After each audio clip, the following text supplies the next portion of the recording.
1, 2, 3. Sound check. Okay, this looks good. It looks like we're running. At least YouTube is showing me that it's running. Everything looks to be on the green, just as we like.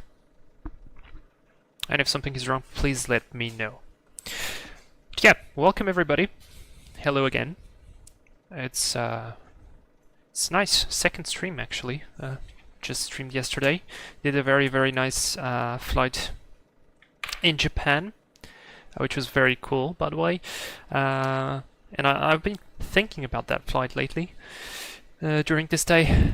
Looks like the 767 actually does glide quite a bit compared to the 75 and even to some other airplanes. That's probably why the VNAV stuff was so early compared to what we were calculating. But yeah, we will have extra flights later on to see what's what.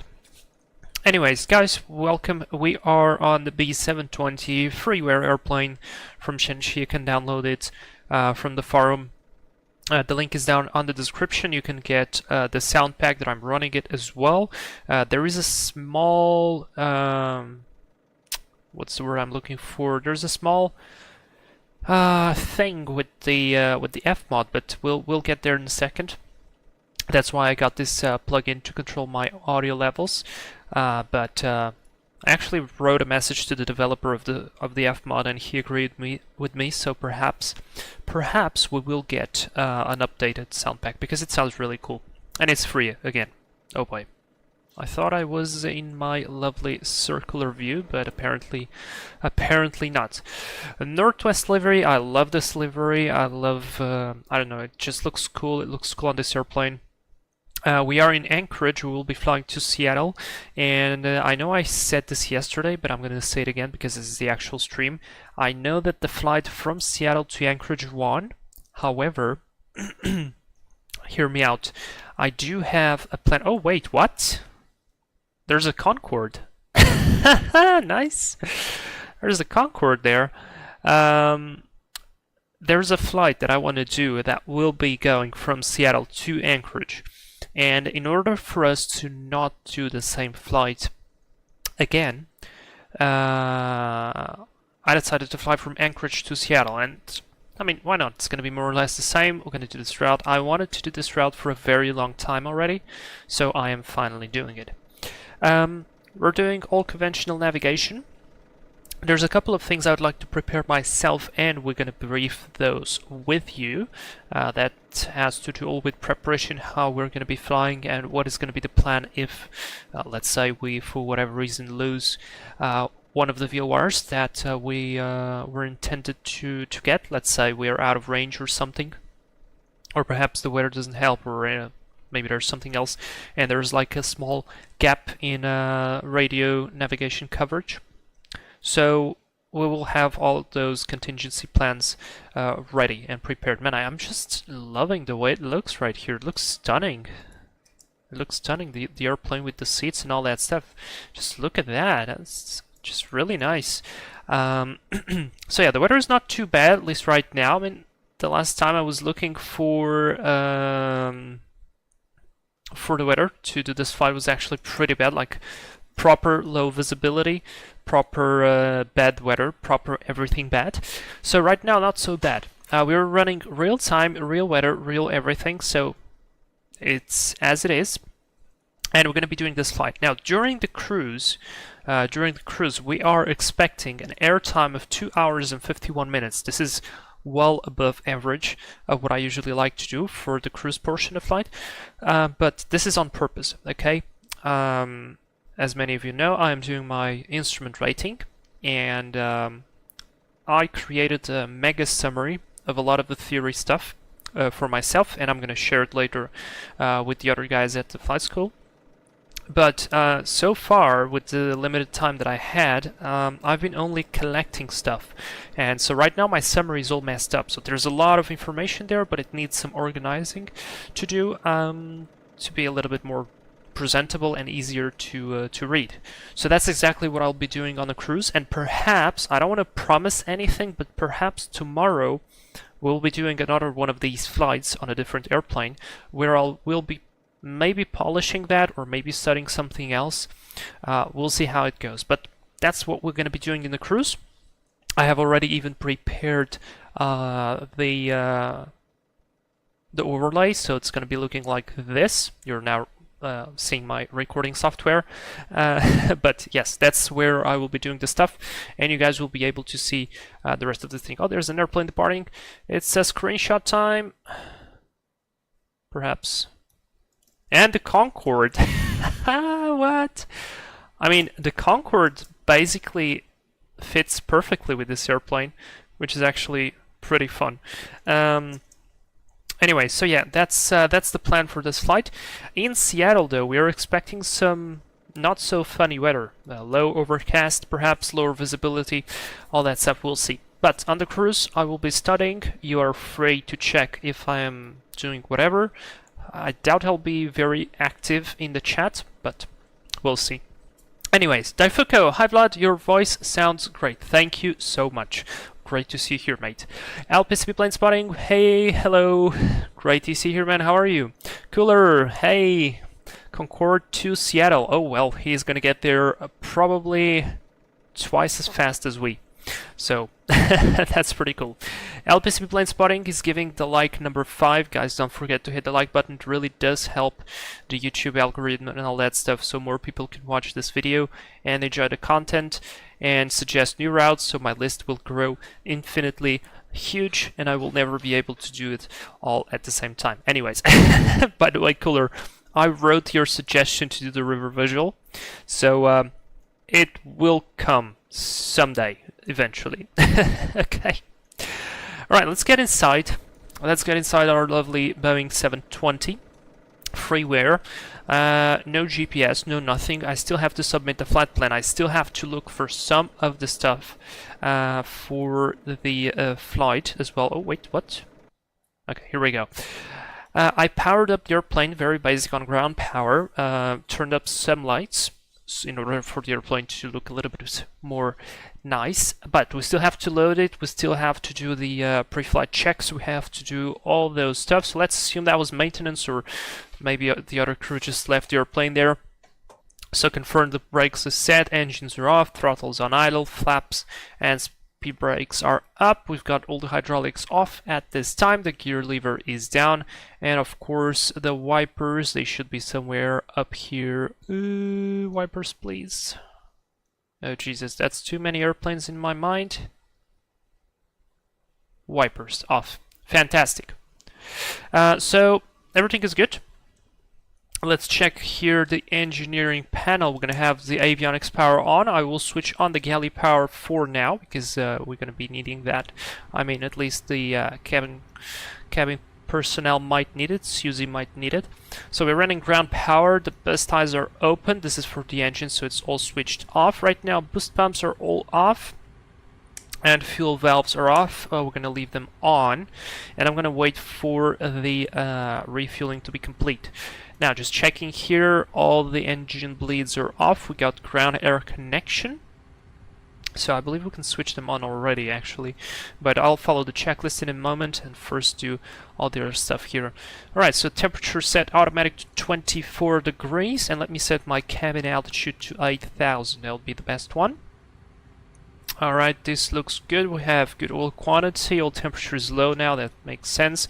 And oil pressure is low as well. That's all fine. That is all good. Now, I want some lights. I need some lights here because we're not going to be flying with this bright light all the way to Seattle, right? We're going to be doing it slightly different. So we're going to do it like that. I need my red lights here to make it nice and beautiful. I will need my panel red here.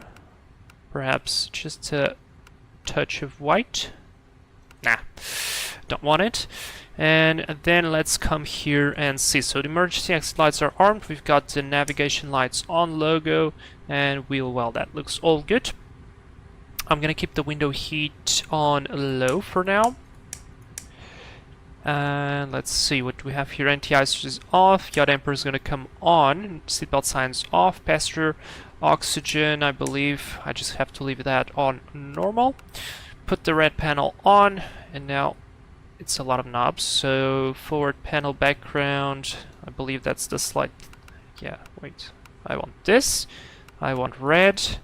I want red. No, wait, that's the control stand, sorry. Instrument panel red. Captain map. Captain instrument panel red. Good. And I bet that's it. Alright, that's gonna be on compass with the lights as well. Overhead is complete. I'm gonna open the start covers here because it's very annoying to open them, so I'll prefer to just keep them open all the time. And this is the dome light that I have open here. Alright, test fire here. Bell cutout, we don't need that. Mac trim tested, it's all looking good. We've got the lights enunciating here. I'm gonna switch on the low pressure or the auxiliary electrical hydraulic pumps, switch it on to brake, so we actually have brake power. And let me set the transponder to 200. We're right now on VATSIM, but I might switch it off later. Now, what I was about to say is, yeah, you guys know, usually when I fly this airplane, I like to fly it with the minimum amount of equipment available. So like, no auto brake, no auto thrust, no nothing.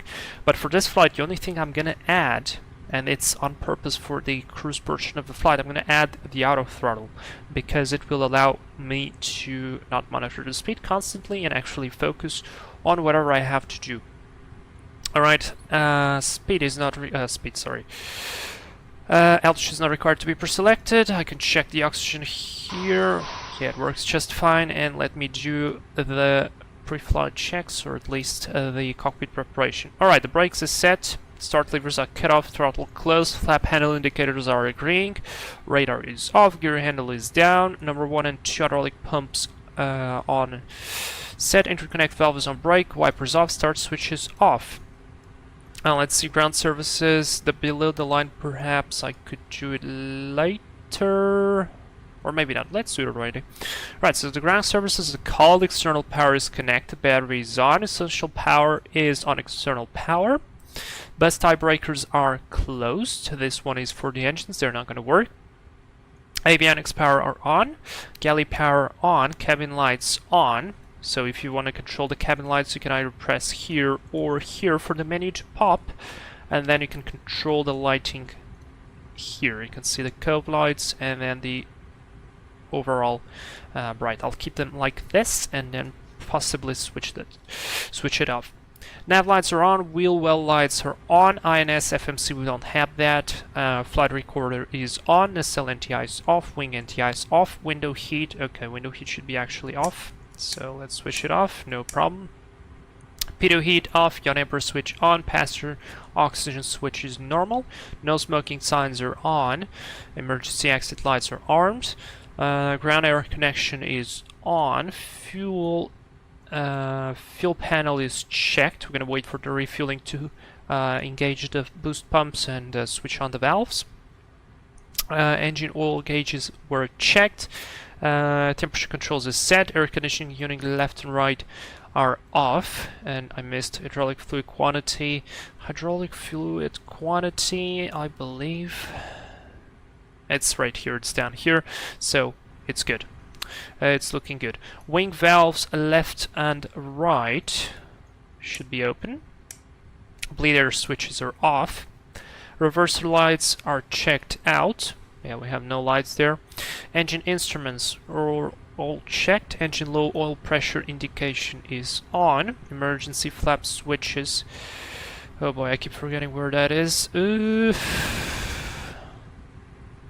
If I put it there, because this checklist was created by me, it means it's here somewhere. It should be. Oh wait, it's probably down here. Now that's the stab trim cut off. Oh god damn it! What? Where did I put it? I mean, where is landing gear? Oh, it's here. No, maybe here. Warning. No, this warning. Push to reset. Flaps. Altitude reporting. What the hell? Where's the alternate flaps? Switch. Do you guys know where this is? This is for the stab trim. It's just the flaps.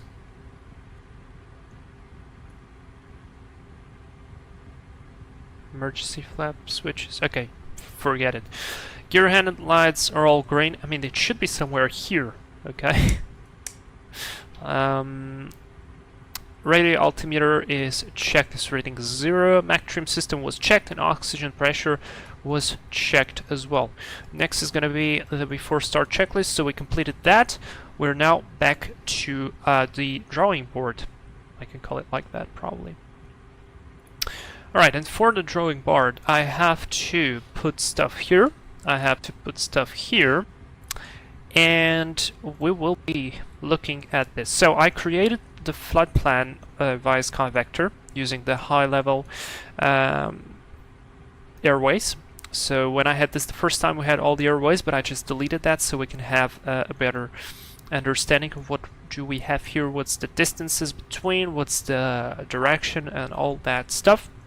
So very simple VOR to VOR. I put this already into SimBrief. It gave me flight level 350. Crap. I pressed the wrong button. I have pressed the wrong button, but I can go back, don't worry. Here we go. We were going to be Northwest 31. These are alternate. Mach 82, that's our cost index, I believe. I might be flying just so slightly slower than that, because I do not trust the auto throttle that much in Mach 0.82. I mean, no, it should be fine, actually. Alright, minus 49, the troposphere is at 27,698 feet. That means good. That means we'll probably avoid all the weather as we're going to be climbing up there. Our fuel required is going to be 16.111, so I've added 400 on my own discretion. And I might add a little bit more than that, so perhaps we'll do 16.2 for the fuel. That sounds good to me. Route is very simple. We're expected to depart from runway 07 left, and that's going to be it. Now, because our first point is this VOR here, which is called, Johnstone Point on 116.3, I will be checking out which departure is going to be best for us, because there are some departures here, and this one doesn't fit because it's not for the runway we need. Knick 3, runway 7 left and 7 right. Let me see, do we have any other stuff? 7 left, 7 right, Potter 3. That sounds pretty good. It's runway 3-3. So I'm definitely gonna go for this one, because this one will give us an initial climb, a right-hand turn, and then we're essentially gonna get vectored to whatever point we're gonna go. Or let me check. The Knick goes to the other side. Yeah, I'll take this one. I'll take this one, and we also have a lot of terrain there, so this is going to be our departure. Potter 3, runway 7 left, straight ahead until 600, then a right-hand turn onto a heading of 199er, climbing initially to 4,000. We don't have any ATC, so we probably will continue the climb.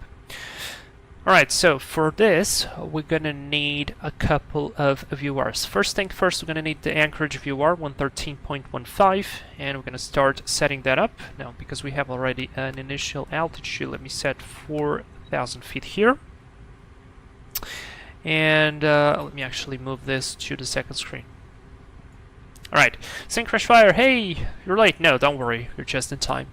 Color, stadium visual, yes, that's the one. Daifuku, this is going to be vortastic. Yeah, exactly. Ekaterina, привет. Welcome. Thanks for tuning in. And user mate, do this in silence. What do you mean? What do you mean by that? All right, let's see. So we need 113.15 on the VOR. It's going to be the first one. Let me see if it already populates that. It should 1 mile. Yeah, we're correct. And I will be putting a radial outbound 093. For us, it's going to be course 093. I should be scrolling the other way around. 093. So we will be intercepting this one for first to join the airway, and our next VOR is going to be Johnston on 116.7. I'm going to put this to VR 2 116.7. I mean, I doubt it will catch anything now. Yeah, it's still crossed at 90 degrees. That's the park position, because it's literally on the other side of the mountain, and X-Plane actually simulates this properly, that the terrain actually cuts off your receiving abilities of the VR. And that's going to be the first part. 107 miles, climbing to flight level 350, and that's going to be it. Now, this airplane, cruising at Mach 82, I have my CRP5 computer here. If you guys don't know what's a CRP5 computer, it's this thing here, and it can do a lot of stuff, like properly a lot of stuff.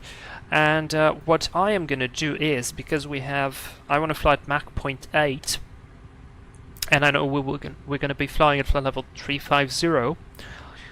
I'm gonna go and put this. I can scroll it. Unfortunately, there is no simulator of this thing to show you online, but I'm gonna go, and I should be finding. Wait a minute.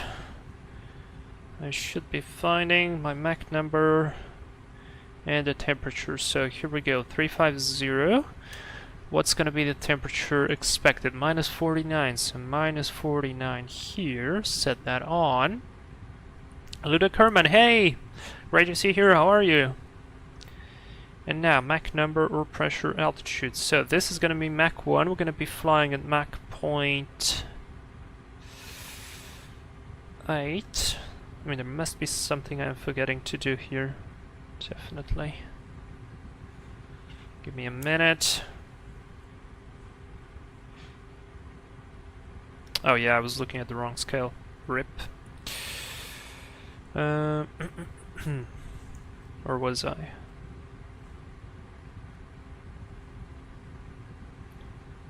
Yeah, this only goes to 30,000.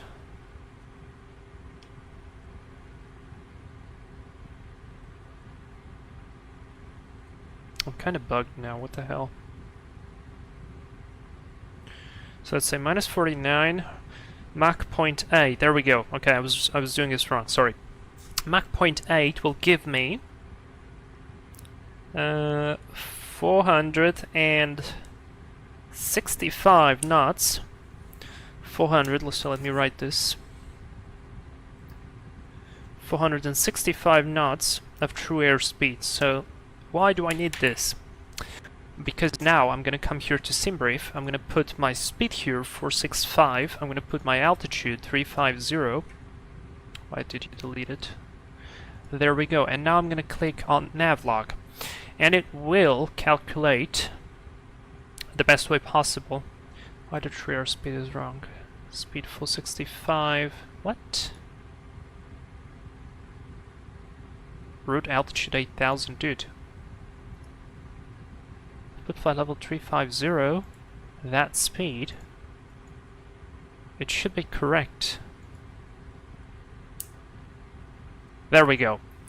So here's our speeds 350, and let's say we lose, for whatever reason, we lose VOR coverage, right? We need still to fly a certain direction. Now, of course, we're going to be following that radial. We would probably just need to follow into the same direction, but let's say I got distracted or something, and for some reason the plane started to turn on the autopilot into a different direction, and for that exact reason we lost it, so we need to recover it. This sky vector is going to populate me, and is going to calculate with the actual winds our magnetic heading that we should be flying. So let's say the airplane loses it, and we're flying from Yakutat to whatever this is, Bravo Kilo Alpha. We will need to fly a magnetic heading of 121. So if I keep flying this for 26 minutes, I should get there. So that's why we're going to be using that. Now, of course, if I would be doing the proper navigation, I will be writing the times here. So like estimated fuel, actual time overhead, So I'll be writing times here and fuel figures and all that stuff. I'm not going to do that to save time, but it's actually very well done, and if you are flying some VOR navigation or some data reckoning or something, you can use this function of SkyVector. It's completely free and very useful. Alright, so we've got this. I just need to get the fuel, I need to get the payload, and I need to get my reserve fuel. So my diversion fuel. 1.5 for the alternate, and final reserve is 1.5. This looks extremely low, so 3.1. I will assume 3.1. Let me assume 3.5. So 3.5 is going to be our diversion fuel. That's going to be plus my extra fuel. So it sounds good to me. Now, unfortunately, this airplane is not very fancy in terms of loading, so we just have to go through the X-plane menu and load it here, and that's exactly what we're going to be doing. So 16, I said I will do 16.4, I think. So 16.4 it is. That is set. No center tank fuel, so that's good. And zero fuel weight is going to be 67,859. So 67,859, let me just, I mean, I should be looking at the total weight.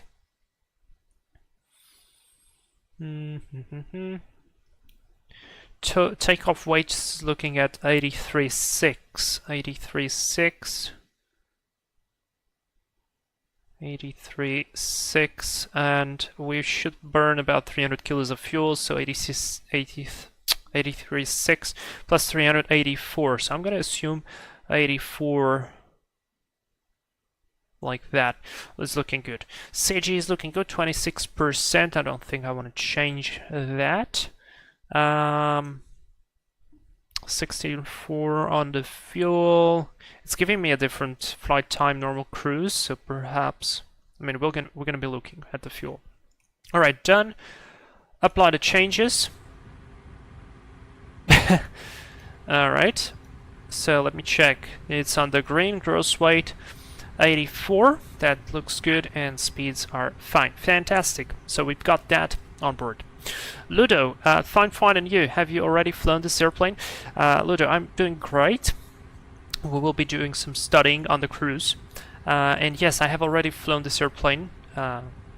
Actually, a fair amount of time. So, I think it's cool. It's a very cool airplane. Makes you think. You're definitely not going to be bored, so... 292959er. That's going to be our QNH. Fairly low.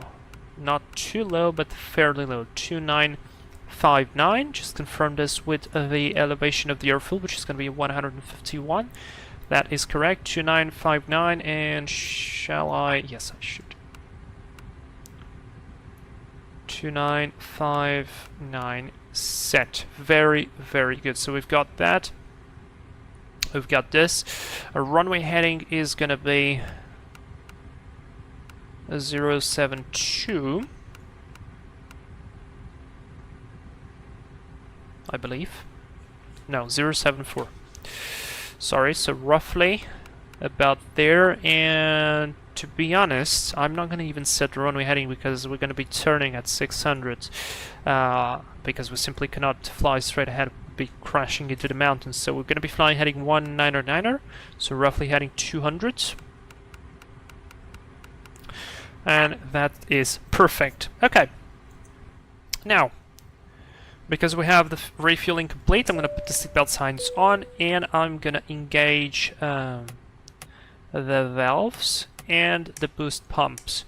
No center tank, no fuel heaters. Right now the temperature of the fuel is about minus 3, something like that. But as soon as we start the engines, the fuel heaters will be working. I mean the oil to fuel heat exchanger. So unless the fuel temperature drops significantly during the cruise, only then we're going to switch on the fuel heaters. Alright, so that's all set. What I wanted to do next is check our local temperature. It is about -4. -4, -3. -3 states the METAR, so -3 it is, and we're essentially sea level. So we're gonna have to pick our V-speeds. Now, Sorry for this, I forgot what was our takeoff weight or our gross weight. 84 tons. Okay, yeah, 84 tons. That sounds good. And we can come here and check the charts. Now, there are charts for Fahrenheit temperature range, the bottom two, and then for Celsius.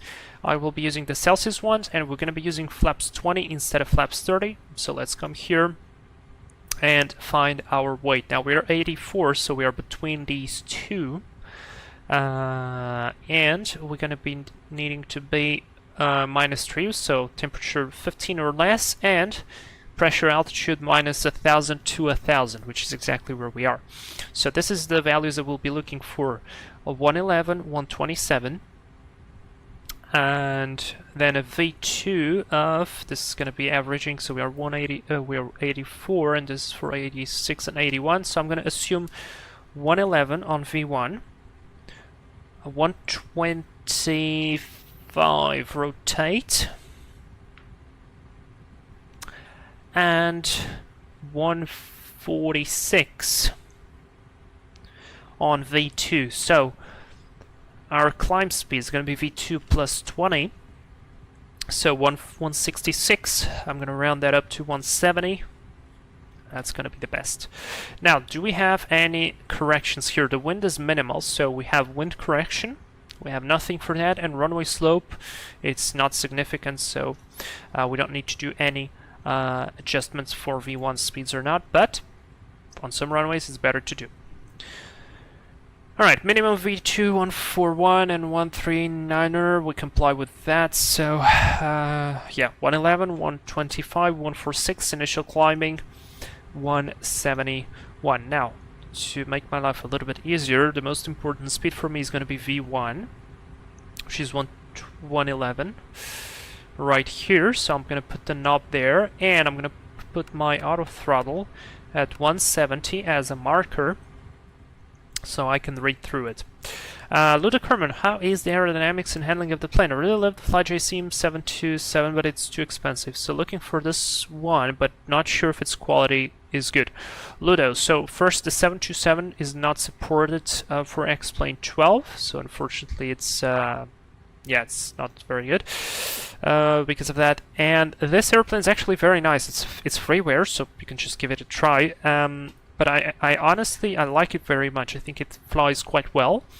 The only downside of it is the autopilot, because the autopilot is not perfect, which kind of makes sense because it's probably a very old autopilot, but not in the way that you are thinking. So the autopilot is probably the biggest downside of this airplane. If you can cope with that, perfectly fine, very, very fun airplane. Alright, so let's see here. Our takeoff EPR, we are -3 on the temperature, so between -7 and -1. 186, 185, I'm going to use 185, so 185 is going to be our takeoff thrust EPR. I'm writing this all on a note. And max continuous climb is going to be our thrust reduction from 0 to flight level 300 at the temperature of -3. This is going to be close to 1.75. So 1.75 is going to be our thrust reduction. Now we're going to be reducing the thrust at 1,000 feet. So that will be at 1,115 or 1,200. Could be easier to read. So 1,200 is our thrust reduction, and then we're going to keep 175 until flight level 300. From there we're going to be switching off to max continuous depending on the temperature at which we're going to be there. Alright, that looks good. That's about it. Good. We could then set the N1 limit here for the cruising level 350. Just pick 0.8 and see what's the outside temperature and set it up. Alright, we got all of this set. That is good. I could have set the arrows here for the engine indication, but I don't like it. I feel like it's just going to be too much stuff there. So we're not going to do that, and it's starting to light up. Oh yeah, the visibility is not amazing. It's definitely not amazing. It looks very good though. Okay, I'm gonna start cleaning some stuff, so remove the fuel, remove the cleaning van, remove the loader, remove the aft stairs. Leave that for now. Close the aft door. And I could actually close the main door because we are getting ready to go. Alright, cockpit door is gonna get closed now. I want to switch off this light because we don't need it anymore. And let's go ahead and switch on the beacon light and actually remove the rest of the stuff as well. So remove that, remove that, remove that, and close the main door. Right, I know I need to switch off the galley power because we're gonna get ready. But before that, a very quick departure briefing. So stand by, let me put this here, let me put this there, and let's go. Departure briefing, you guys are ready? So we're flying aircrafts Boeing 720, essentially a shortened version of the 707, flight Northwest 31 from Anchorage to Seattle. No temps are fine, the weather is looking funny. Let's see here, the latest meets are a 0 wind, that's good. Visibility is 9 statute miles, scattered at 100, -6. What? Wait. That's a specie. Did it got updated 7 minutes ago? Yeah, never mind. This is the latest one. Wind 120 at 4. Visibility 1.5 statute miles. So visibility has dropped. Freezing fog. Overcast 300. -3, -3 on the dew point. Usually, guys, this is a very good indication. The dew point is the temperature at which you have to lower the temperature of the air for it to become saturated. So if you know, like, air can hold a certain amount of humidity until it starts to condensate, and the hotter the air is, the more moisture it can hold. The colder it is, the less it can be.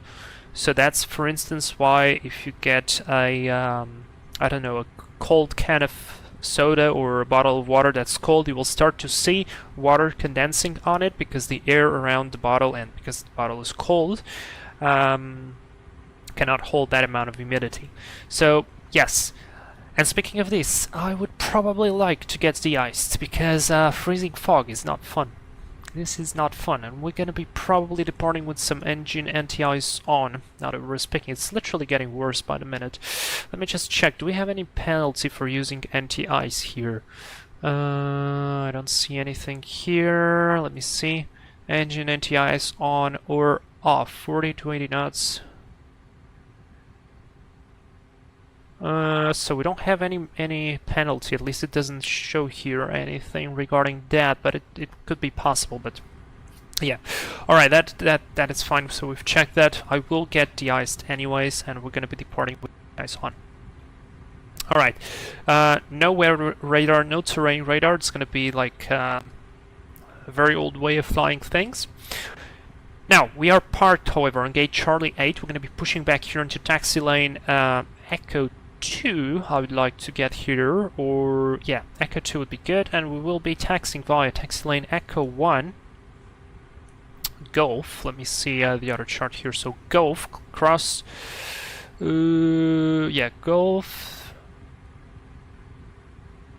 I believe this is Golf or Concourse 2. No, this is Kilo, so on to Kilo, all the way down there, Kilo and Hotel, holding point runway 7 left. We will be crossing runway 33, so have to be careful with that. But other than that, it looks good. So let me just draw a line here like that, that, and that. Very good. Alright, the wind is 120 at 4. We're going to be departing with flaps 20, EPR 185, reducing 175 at 1,200, speeds 111, 125, 146, initial climb speed 170, right?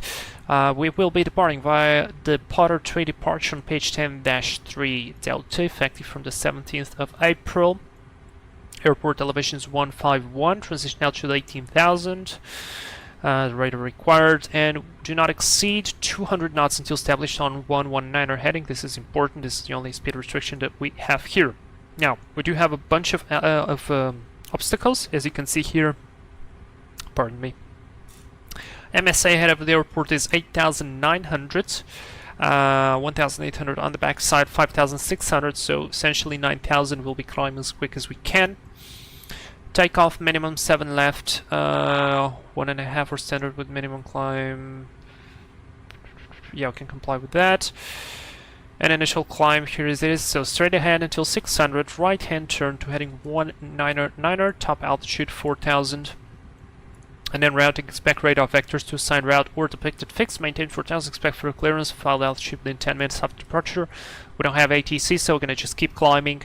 And as soon as we can, we're going to be intercepting the VOR radial 092 on course 093 from Anchorage into Johnston Point 116.7. So if we catch the VOR of Johnston Point earlier, I'm just going to proceed direct and save time and fuel, climbing to flight level 350. A bunch of obstacle nodes, I'm not going to read that. There's basically a very large mountain ahead of us, and the Great Moor right here is 12,400 feet, so no jokes for us. And that's going to be the radio nav. As I said, we've got Anchorage on VOR 1 and Johnston Point on VOR 2, course 093 set, and that's basically it. No special considerations apart from the fact that we might have to de-ice, at least I'd like to. We'll see if the explain thing does work. And abnormals. So if something goes wrong on the takeoff roll until 80 knots, we're going to stop for any malfunction. If it happens between 80 knots and V1, only significant malfunctions like engine fire, engine failure, wind shear alert, which I don't think we will get here anyway, pilot incapacitation, or anything else that will not allow us to continue safely on the flight. So in that case I will call reject, put the thrust to idle, apply maximum reverse, apply maximum manual braking. We will have to deploy the speed brakes manually, stop the airplane on the runway, set the parking brake, call the cabin crew attention on stations, and advise the ATC, and then assess the situation. If the failure will happen after V1, we're going to continue initially straight ahead, and as we establish a positive climb, put the gear up above 600, do a left-hand turn, because we have slightly more space to the left side, climbing to at least 4,000 feet, continuous left turn back to 180 degrees towards the open water, and then assess the situation and perhaps turn back. Now, I don't think we are overweight, but I think it's a good way to check that out. Landing weight max is 79.37, our takeoff weight is 83, so we actually are overweight about 4 tons. So we'll be looking. I mean, this airplane can fly pretty slow, so I don't think it will be any problem to land slightly overweight, but we have to consider that. Other than that, remember the terrain, remember the NTIs, procedures are pretty easy. Yeah, that's it. That's the departure brief complete. Alright, very good. And now you might have told me, like, hey dude, you forgot to turn on the APU. You always say to turn on the APU before you do the briefing. Yeah, well, that's on purpose because this airplane does not have an APU. Alright, so better pushback, let's connect and maybe start even. Ground to cockpit. Oh boy. Please show me where you want to go. Yes, so I'd like to go probably here, and then I'm gonna put me... Oh boy, no. Alright, put me initially here, and then put me here. And it's starting to snow. Nice. Alright, hit enter. Ground to cockpit. Yeah, it's starting to snow. Alright, now I will put the window NTIs to low. Beacon light is already on. Wheel well can go to normal. Seatbelt signs are on. Galley power is off. And yeah, we don't need the fuel heaters. Bleed valves on. I believe that's it for the start. Oh yes, wait. There's one very important thing I forgot to do. Prefile the flight plan. God damn it. Alright, and while I do that, I need to do a very important thing on the flight plan, because we don't have any GPS. We need to remove the GPS So let me show you this. Okay, all doors and hatches are closed, ready to connect. Yeah, if we ever want to fly this airplane without GPS, we need to remove the GPS ladder and the RNAV ladder. So this way, it's just gonna have the standard equipment. And I'm gonna write here, no GPS equipped. File the flight plan. There we go. We've got our assigned squawk by Auto ATC 4007, like 007. Sounds good to me. And I have to run this into transponder on. We need to check our advisory frequency. 118.3. Bypass pin inserted. Release parking brake. Yeah, stand by with that. God damn it. There we go. 118, please.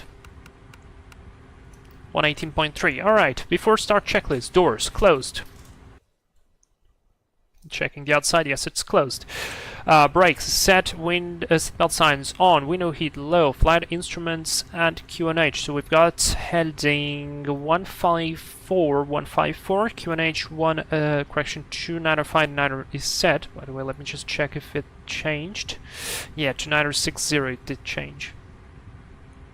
2960 set here and here. HSI course source selector on nav 1. Course and heading is set. We've got course 093 heading 119er.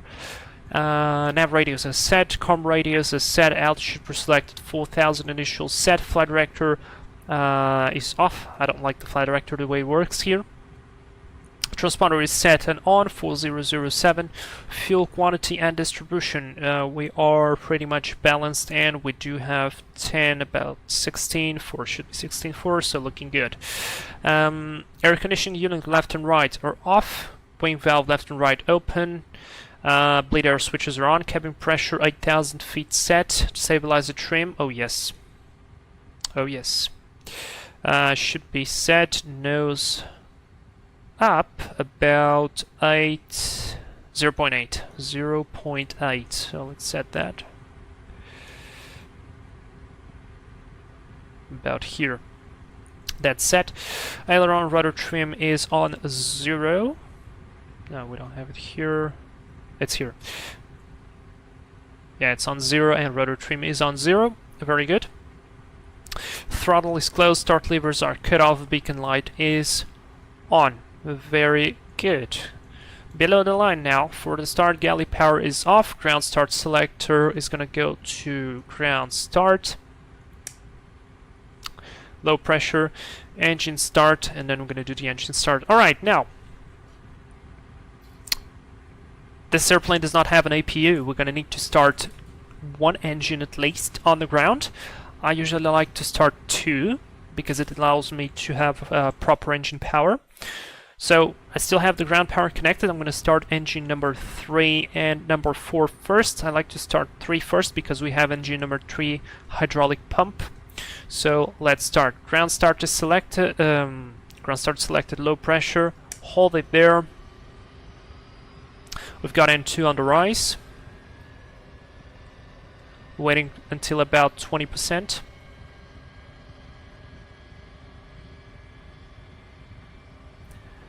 And I can introduce the fuel. We've got fuel flow and 1 EGT rise, and I'm going to set the time 18:19 off block.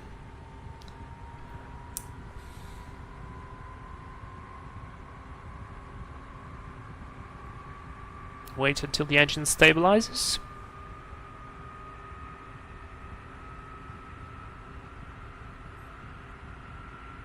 Looks like it's stable. I'm going to put the hydraulic pump number 3 on, and I'm going to close the gen. Already actually closed. Let's start number 4.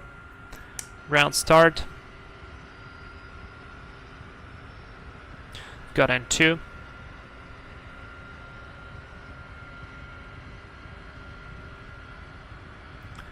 And there we are, crossing 20%. Introduce the fuel. There goes N1 EGT and fuel flow. very minimal.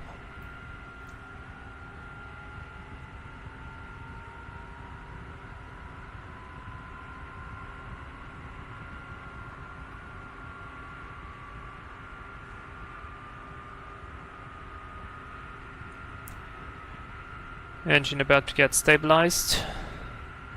Looking good. Let's engage number 4. Disconnect the external ground power. First, let me just check here. Gen 1, Gen 2 looking good. I'm going to put this to essential and ground power off. Ground bleed off. We can now remove ground services. I'm going to put the ceiling lights to off for the cabin, and we are clear to go. Brakes are released. Starting pushback.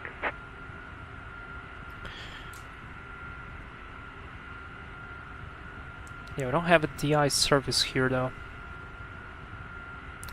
That is a little bit worrying.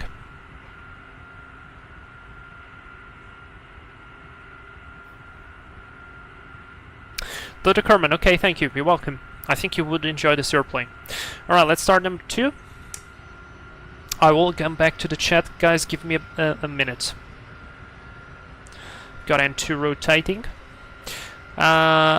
JM, I don't know why YouTube is just putting your username tags instead of the proper name. That's 20%. Go for the fuel. There goes N1 and GGT. You sure on that V1 and VR? I think you might have been looking for a colder temp column. Seems too slow. No, this airplane was actually designed to be operated into small runways. So the performance values are actually quite slower. And remember, we are departing with flaps 20. That's not even flaps 10. So we had temperature -3, right? So -3 between 84, between 86 and 81 on the weight. -1,000 to 1,000, and temperatures 15 or less, right? Yeah, that's right. So that's correct. And we've got engine number 2 stabilized. I'm going to put the engine 2 pump on, starting 1.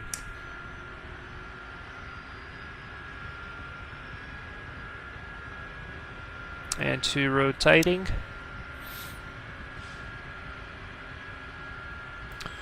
We are almost reaching 20%. Introduce the fuel. I have to keep clicking the button, by the way, otherwise it jumps out. And then you have to get quick on the fuel lever, otherwise it will not start. Do we have a DI service here?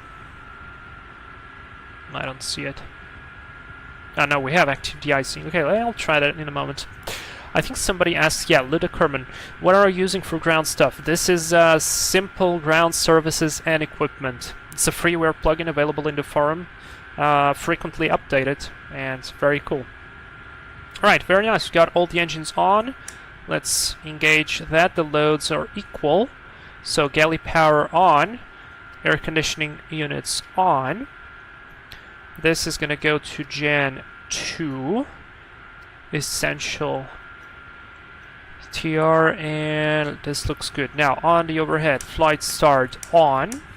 It's going to go off, and that's going to be it. Now, do not move the flaps yet. We have to be de-iced first, and I'm going to do the rest of the stuff.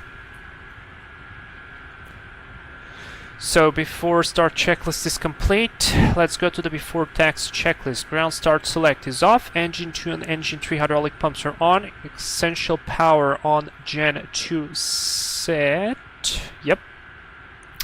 External power off, ground air connection off, galley power on, electrical panel is checked, everything is looking good.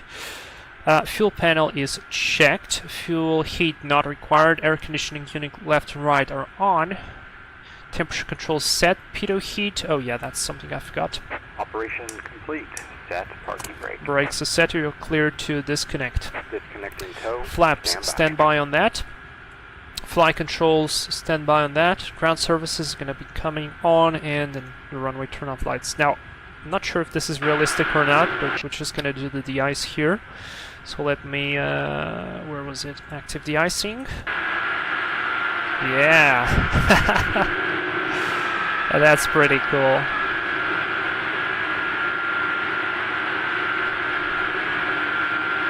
Screenshot. Oh, that's pretty cool. And I think it actually does de-ice the airplane properly.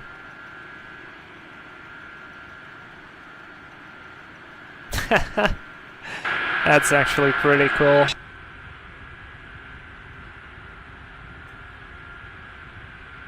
So is disconnected and bypass pin has been removed. Hand signal will be on the left. We'll see you next time. Have a safe flight. Sync crash flyer. First step to fly the Concorde next. Nope. Nope. No, not happening. Mr. Anderson. Awesome aircraft. Thanks for the stream, dude. Thanks for coming by and leaving a comment. That's really cool.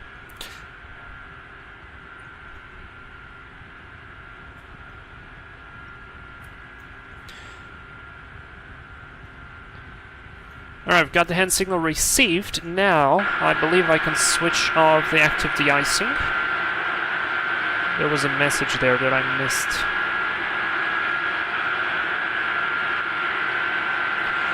Aircraft shall be protected from ice for 45 minutes. Okay, good. So we are protected from ice now. Let's set flaps 20. Just check the flight controls. Make sure that everything is moving properly. There is no malfunction, at least visually it looks good.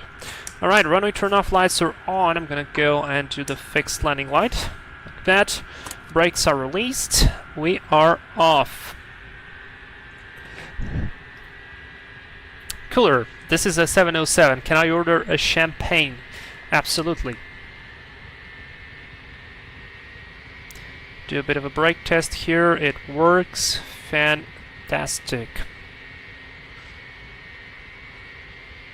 Now I might switch on the engine anti-ice and perhaps the wing, but I'll wait for the wing.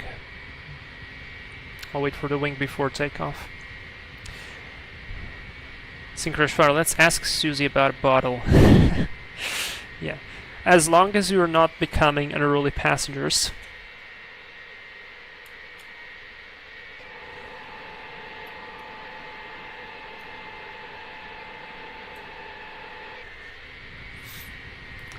Alright, let me just check if there's anybody around us. Yeah, there's nobody around us.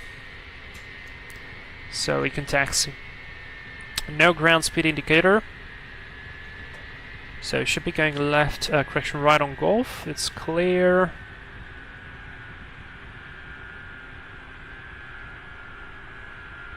Trying to go slowly because it kind of feels slippery, to be honest. Feels quite slippery. Into Golf, join Kilo all the way. Down there. Alright, right side is looking clear.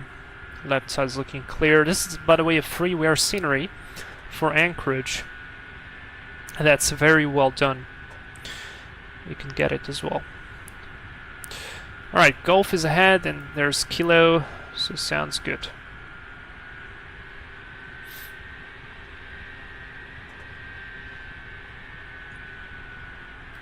I was just going to ask for a glass, but it's been quite the week, so yeah, let's get the bottle. Oh yes. Max attack. Nope, got me dying laughing. Yeah, man. Because it's just like, you know, I actually went very close to buying the Concorde, but then I had a good look at the engineer's panel, and yeah, no. Like, no. Rough landing. Wait, the de-ice trucks are out while the engines are on? I don't think that is proper procedure. Rough landing. I have to disagree with you on that because they can actually do that. I mean, you have on different countries, not on this airport specifically, but you have literally de-icing pads near the runway, and the airplanes will taxi to there. They get de-iced and they'll go straight for the runway, for the queue for the departure. Alright, clear left, clear right, we're gonna cross the runway. Oh, it's starting to snow, actually accumulate snow.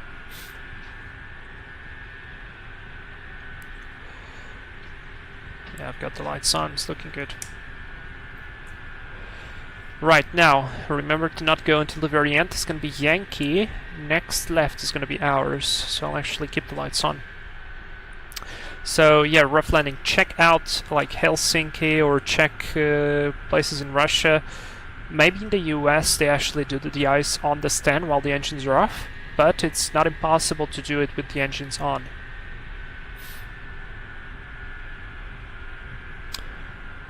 And here we go. Of course, when we get closer to the runway, I'm going to have that right.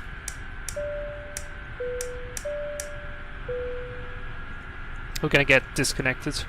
That doesn't matter. No one around us, so lights on.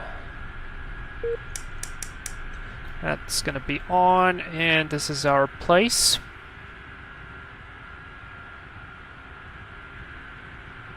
Still check visually, clear left, clear right.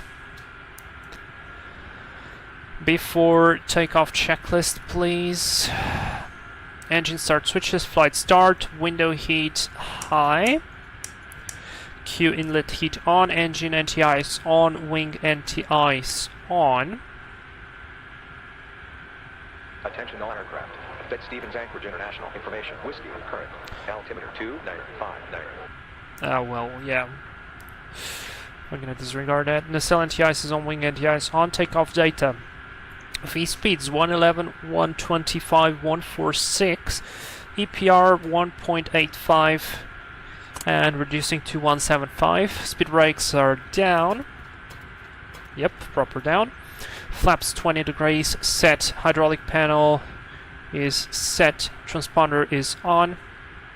I think the next one is test. Yeah, it's test, so we don't need that. Landing lights on, runway turn off lights. Can actually be off. So before takeoff checklist is complete, guys, it is 18:32. Takeoff time. We need to take off OKs. They're already in chat. Let's go. Brakes released. Now spool them up slowly, because otherwise we can peak the exhaust temperatures.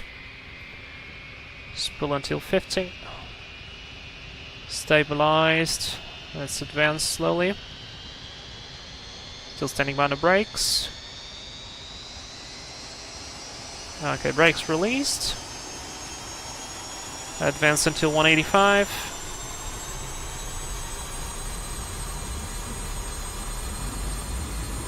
Power set.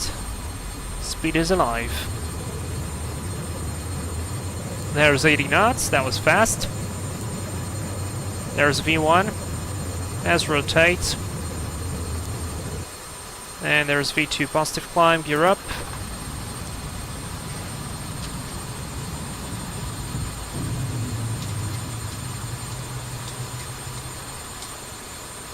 And we passed 600, right-hand turn.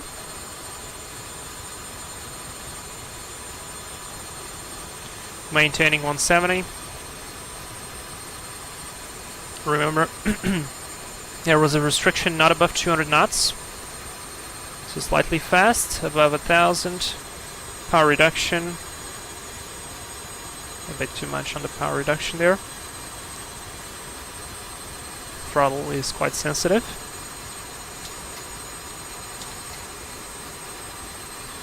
Watch the speed. Yeah, we're gonna pass 4,000, no problem. Very powerful airplane. What a beautiful shade of gray. Yeah. Checked. Right, starting to level. Starting to level the bank. Alright, now let's go. Vertical speed heading autopilot. Do a couple of clicks down. Need to start to accelerate.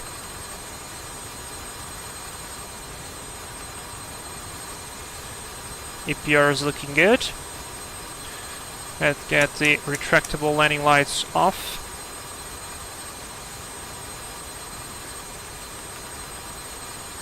And let's set for level 350. Passing 7,000.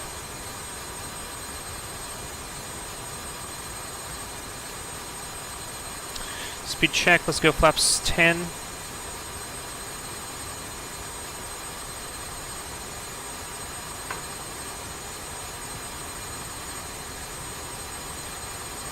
Passing 8,000. Oh, there we go. Got the other VOR, 200 knots, speed check, flaps up.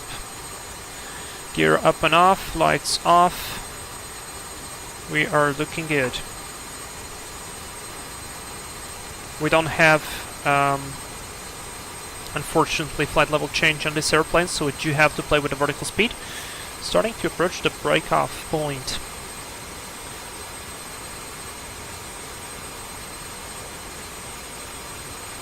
There's 250 knots. Scroll this to 250. This one can go back.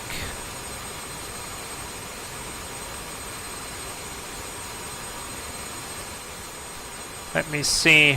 Pressurization is working nicely. After takeoff checklist, gear up, no lights. We passed 10,000 feet, lights off. That was very fast. Wing and logo lights off.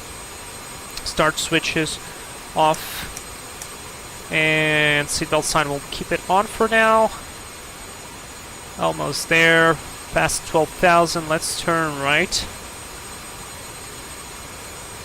Let's go nav 2. And let's proceed direct to the VOR station.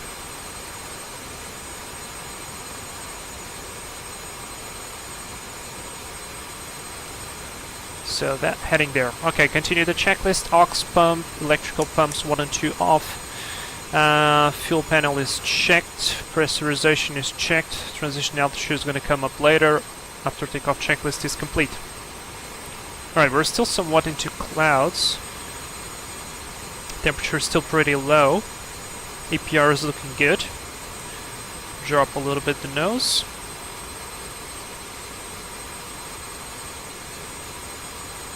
I'm gonna engage localizer mode or navigation mode. This way I'm gonna track this radial. See how fast this airplane climbs?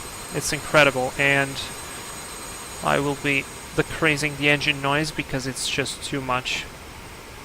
Ah, this is better. This is one of the things I actually asked for the developer of the F mod, because it's not realistic the way it sounds. It sounds too loud and basically doesn't take into account any speed change. Alright. There we go. Sync the heading, drop a little bit the nose. We passed 18,000, so 29092. Set here and set here. The after takeoff checklist is complete. One thing I forgot to do though, and it's very important, we have to ident Johnston Point VOR. So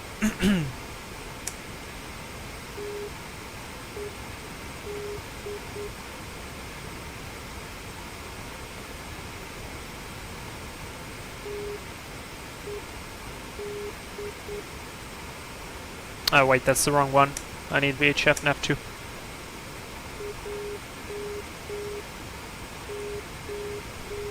One, two, three, four. Yeah, you guys check this out.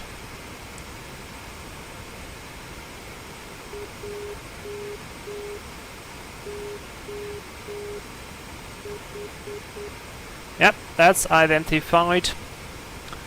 That means it's good. And I could check the DME as well, right? No, there's no DME here. But alright, it's good. Yay! Breakout! Nice! Engine NTI is off. That goes to off. Yay, very good. Drop the nose a little bit. Plane, keep it at 7.5 on the acceleration. Oh, what a lovely climb out. Outside view. Oh, look at this. Isn't this beautiful?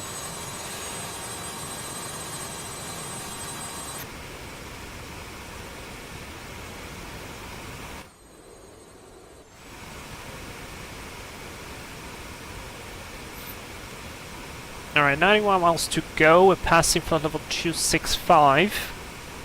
Speed is looking good. Everything is looking good. Pressurization is looking good. Fuel temperature is looking good. Everything is looking nice. I believe I can remove the red illumination here. I can just leave the whitish one.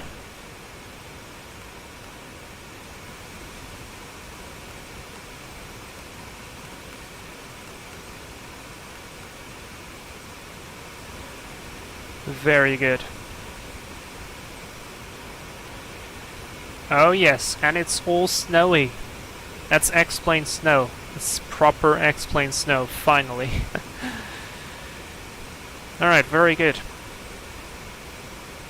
Let me just check something here very quickly. I forgot to check this out. Alright. All the route looks good. Icing, jet stream, clear air turbulence. No, wait. Yeah, clear air turbulence and icing. 240, 180, 140. So we're gonna be fine. We'll be absolutely fine on the route. Might even get some views out there. And let me put the alternates here just in case.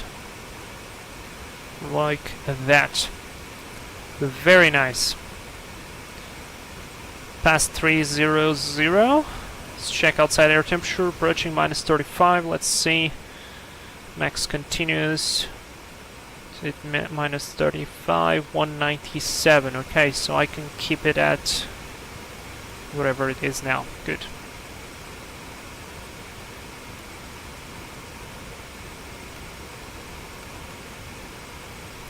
Good, and let me prepare already for the next step. Next step is going to be, or next VOR should I say, outbound is going to be course 085. We're on course 089, so not too bad.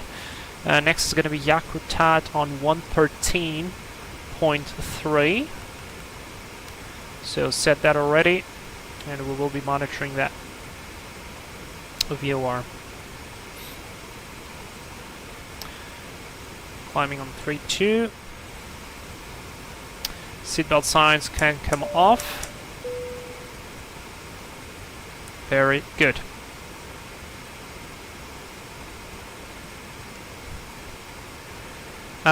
Synchronous flyer, I've flown with more fuel in me than the plane had. Can you please elaborate on that? If you want, of course. Cooler, I love the way you said what a beautiful shade of grey. Max attack, no lie, I don't know what I'm looking at. Yes, that was my first, first experience with this airplane, like, proper, I have no idea what I'm doing. Drop the vertical speed a little bit more. Synchronous fire, the engine sounds like a hairdryer. Actually, yes. You lower it a little bit more, so you can just hear the wind and start to appreciate the lovely views of the Alaskan mountains as we get out of here.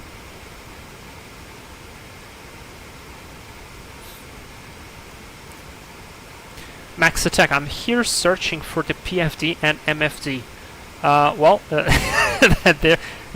Here's your six-pack. I mean, it's a bit of a confusing six-pack because airspeed, artificial horizon, altitude, gyro, vertical speed should be here, and here is usually where you have your turn coordinator, so it's kind of an expanded. Right, there's 1,000 to go. Let me drop the nose a little bit more until we get plus 1,000 feet a minute, so we get a nice and slow, steady level off. Now, this airplane has a dedicated button for altitude level off. I highly suggest you to keybind it. I have it on my keyboard, keybinded it on purpose. So every time I need to level off, I just press that button. And of course I decrease the vertical speed beforehand. And the airplane will capture it. Alright, power is good. Let me see. First things first. Outside air temp is about, well, we accelerated. That's why it is decreasing. This RAM air temperature This is the temperature that the air gets after hitting the airplane. That's why it's higher than the static air temperature. So, and it's decreasing because we're getting faster and faster. If you see our Mach numbers slowly increasing. Getting 1,000 feet a minute now, that's good. And Mach 75. 200 to go.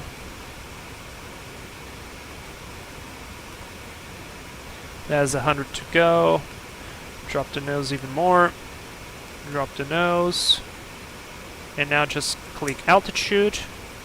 And it will maintain, it will hunt it for just a little bit. And then it's going to be normal. Now what I'll do is I'll see at what airspeed will Mach 0.8 be, and then I'll engage the auto throttle. There we go, maintaining 350.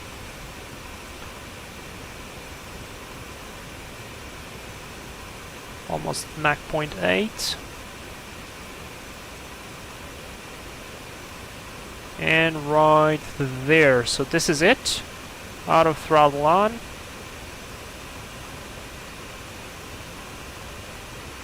For whatever reason, it always goes down and then engages back.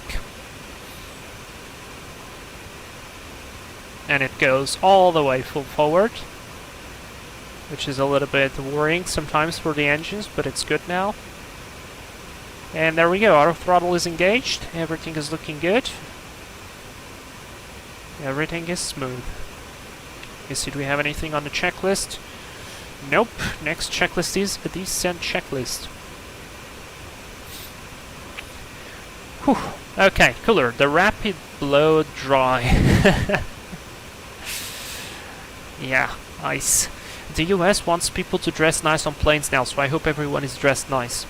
Well, I believe if we are doing a proper simulation of the right time at which this airplane flew, I doubt that there would be anybody dressed badly with it. I need to close this.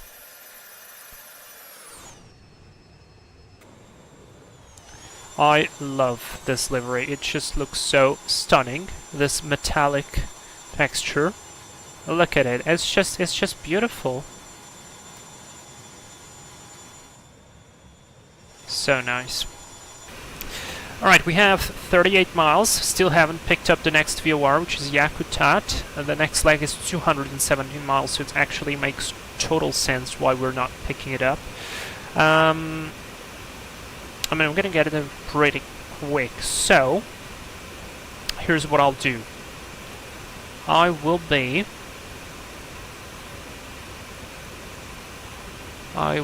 going for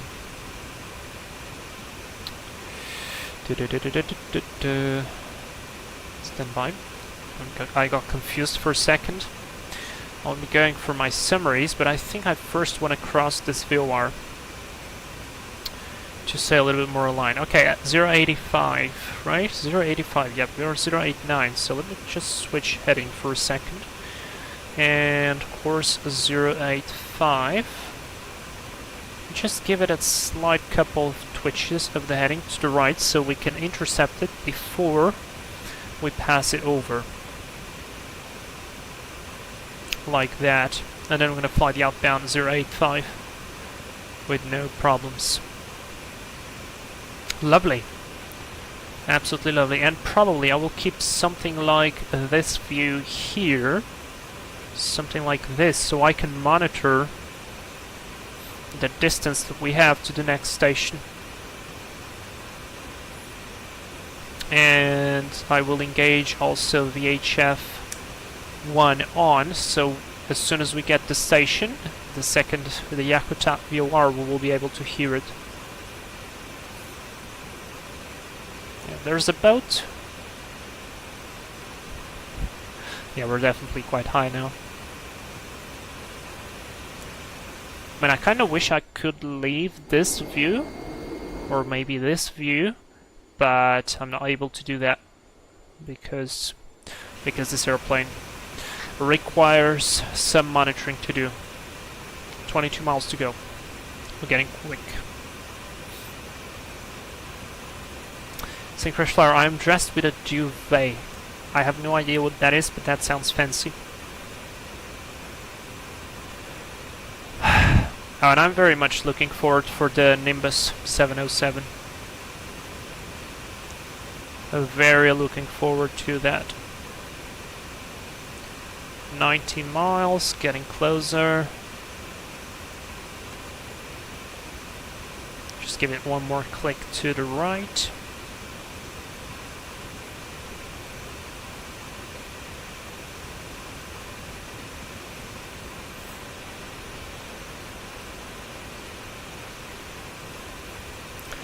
A lovely sunrise. We are real weather and real time. 15 miles to go. And let me see, how much is it burning? So roughly about 200, so that would be 800 pounds. No, wait. Times 1,000. Jesus Christ, this plane is thirsty. So it's burning almost 2,000 pounds each. Here we go. Let me do nav lock now. There we go. We're already set up on the 085 now. And we'll be keeping on this for 217 miles. Very good, very nice, established. Now, because we're going to get into the cone of confusion, I will switch back to heading, wait until we overfly the VOR, and then switch back to the to nav.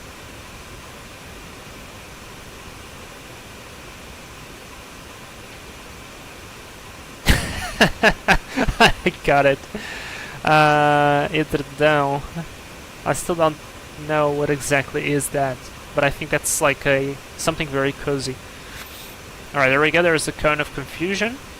The needle is going to turn in a moment, because we are at flight level 350, we're essentially passing over the station now, because remember, DME range is slant range, so it will give us the exact distance at which we are from the VOR. We go, and it's switched over. And now I'm going to wait until it stabilizes a little bit. Switch back to nav.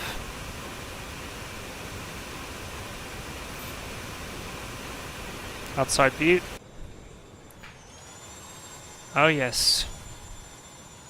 Postcard photo.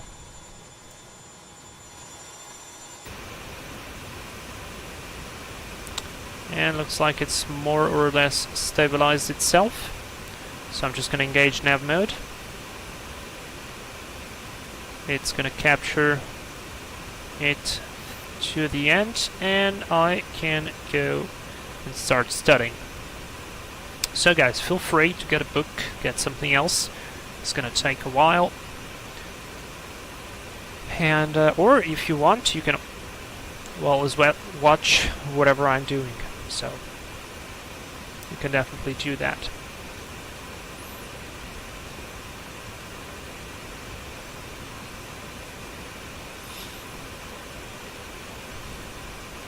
Okay. So IFR and DB.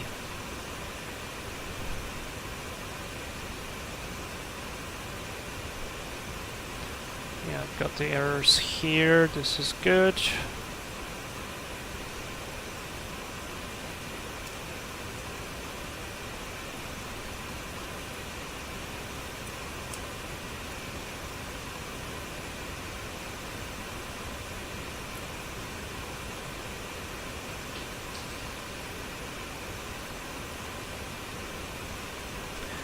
Alright, that is good. I've already organized that one.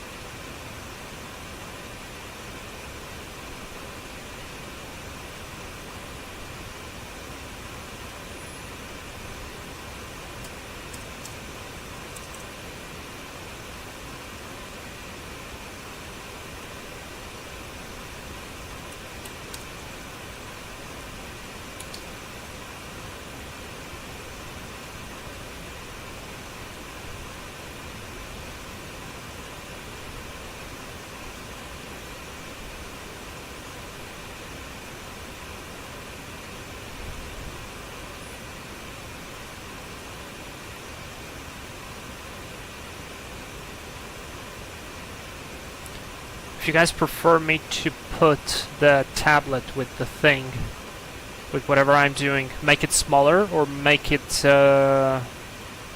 put it somewhere else, please let me know. I'll put it. So I can move it. No big deal. If you kind of want to see what's outside, perhaps I could do that.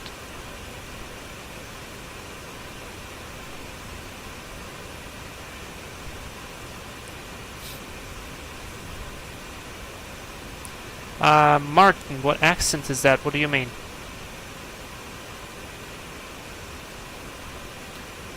You want to make it bigger? Oh, there we go. We're already catching Yakutat.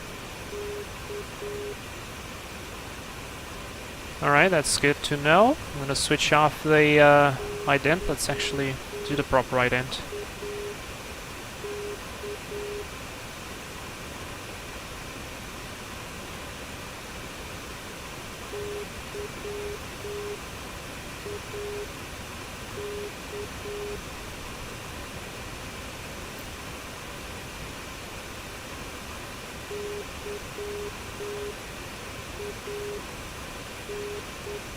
Yeah, that's correct. It's definitely Yakutat. Well, we'll fly for a while on this one for now, because it's still not completely stable. And then we'll see. I don't want to see the map, the icon. Disable movie maps. There we go. I don't want you to follow me.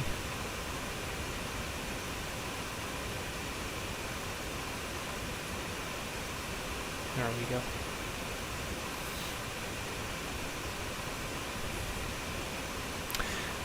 Your accent. Well, I'm Russian. I've been living in Portugal for 23 years. And I'm speaking whatever English I can. So it's probably a mix of proper English from Great Britain and American.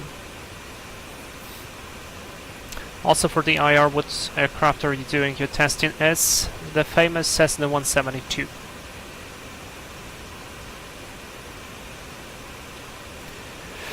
Okay, so I've got that. The distance measuring equipment accuracy is this. The range. Excellent range.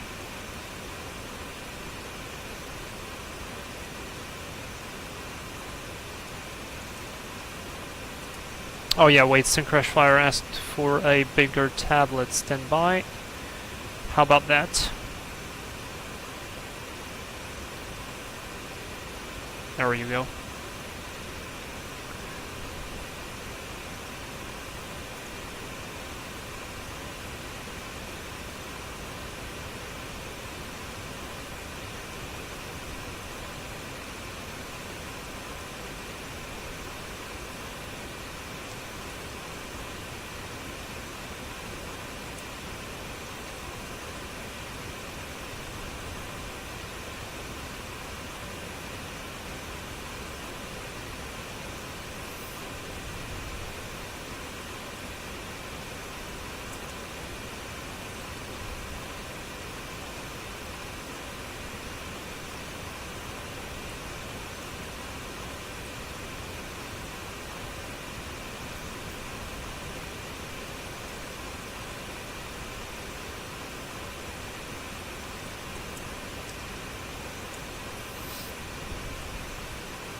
Red plane, wait until you get into the multis and hit the flight levels.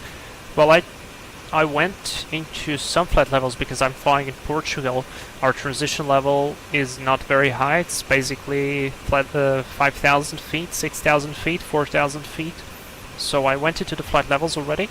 I never went higher than 9,800. I think that was my maximum, but it was on a solo flight, so on a Cessna 152. You're welcome, Syncrash Flyer.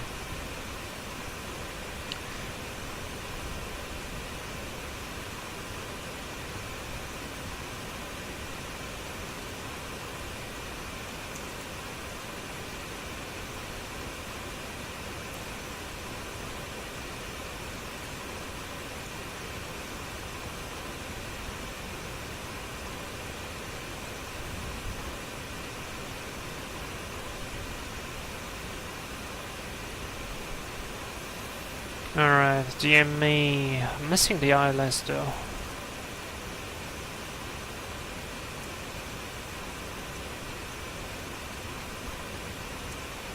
I have to add this stuff.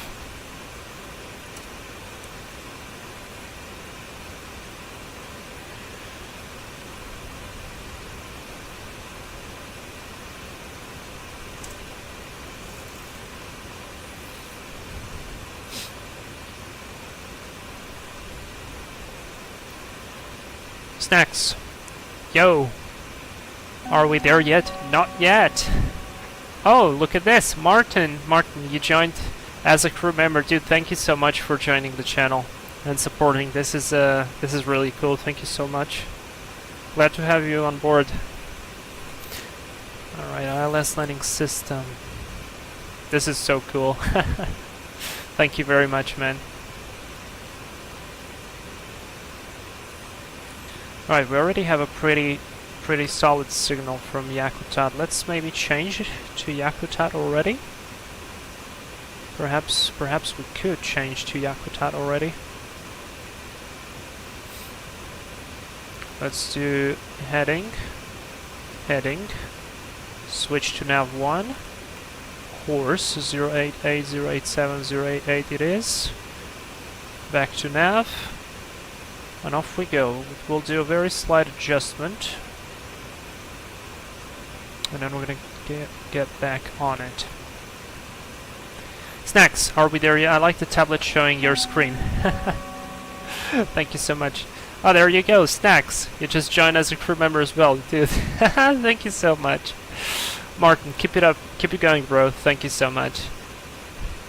Thank you so much. Oh, thank you guys. All right, let's write about the ILS. So the ILS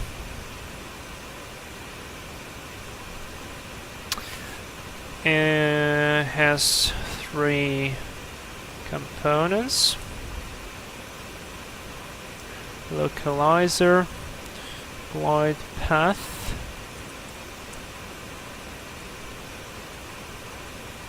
and range information. I will just write TME. Okay. Some ILS may have the marker beacons.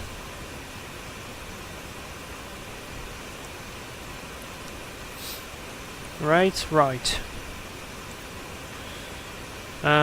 Frequencies range from 108,000 to 111.950,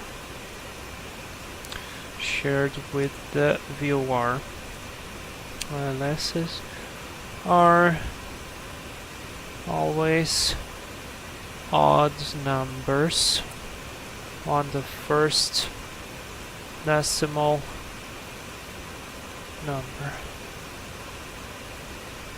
place. Yeah, decimal place.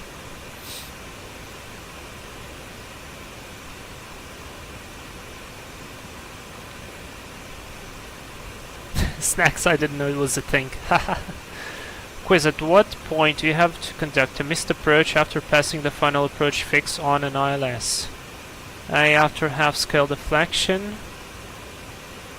B, full scale. Yeah, I got it. Snacks, you'll take the seat near the window. Yeah. I would say after half-scale deflection. That's the correct one. As long as you're within half deflection is fine. More than that, you are not stable. You have to go. You have to try another one. Alright, so that is set. Glide path is transmits on UHF band.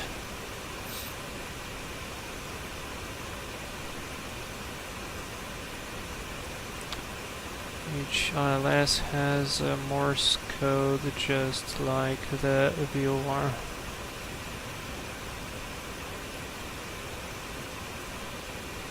the UHF band.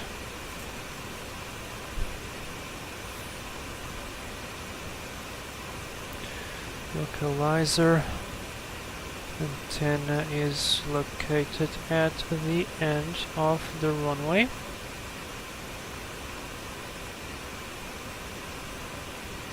At which it is installed for. It sends 2 overlapped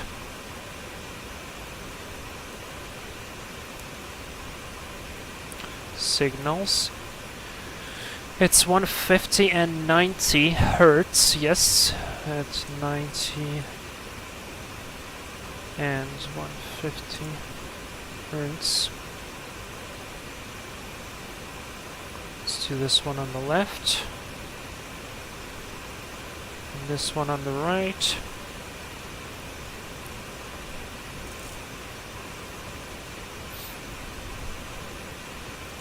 Having an equal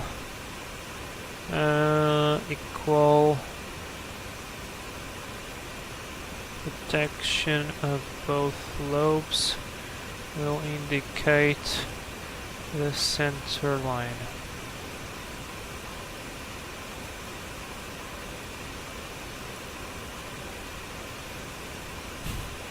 You just side slip her in. Oh yes. Who's Susie? What else is a good freeware aircraft to explain to Martin? The King Air C90B. King Air C90B. If you are crazy, you can fly the Tupolev 134 or 154. And yeah, basically. There you go. Snacks is already on it. Alright, so the glide path is basically doing kind of the same. Let me add the errors section here.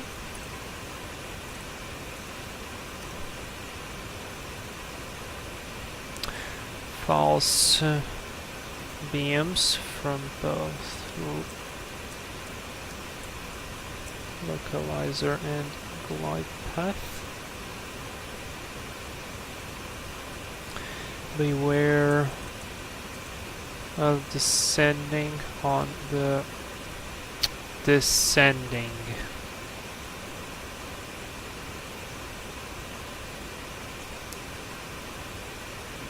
On the wrong glide path.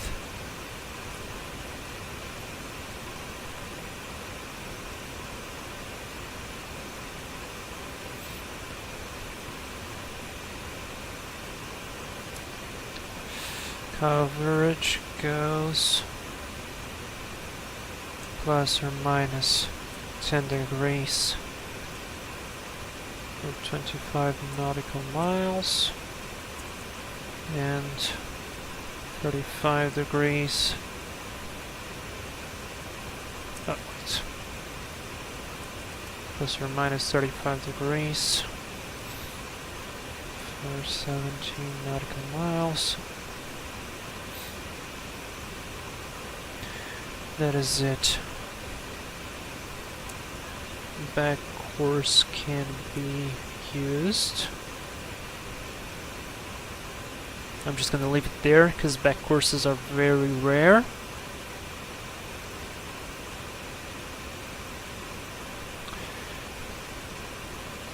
Let me switch this one to here. Glide path. Oh wait, just paste that.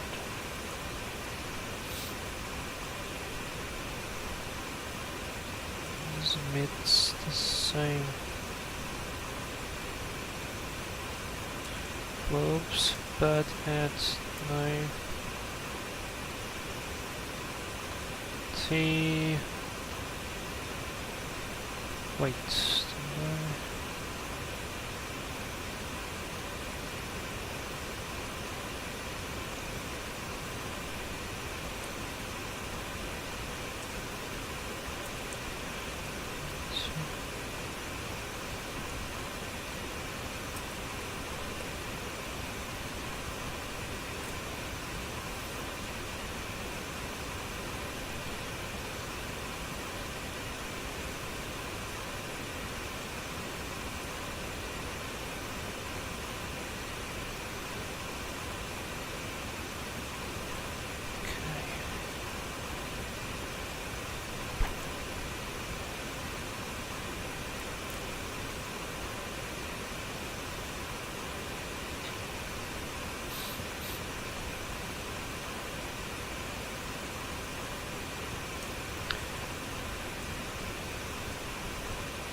There'll be a download spree. Martin, yeah.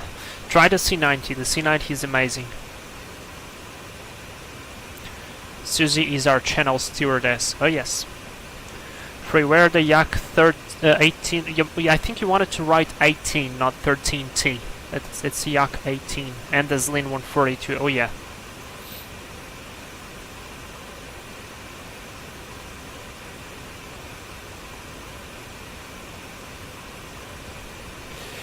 All right, we are 59 miles from the VOR.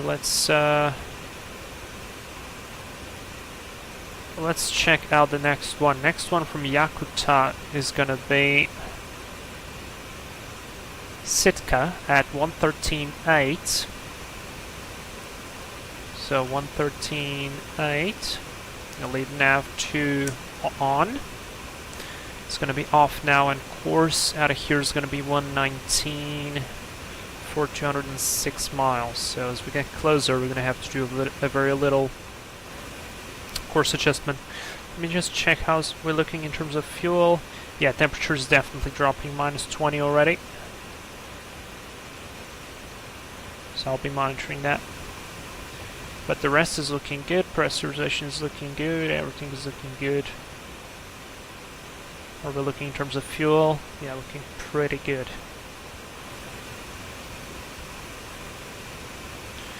Alright, let's keep the flight then. Keep the flight. Keep the study. Alright. Marker beacons.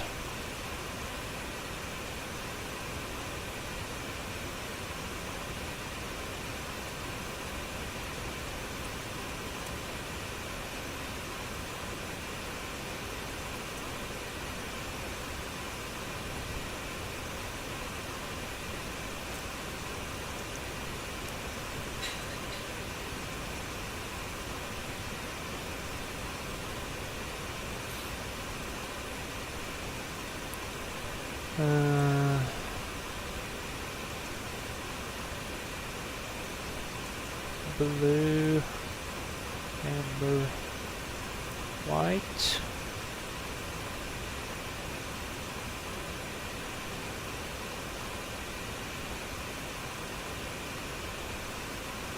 Low pitch,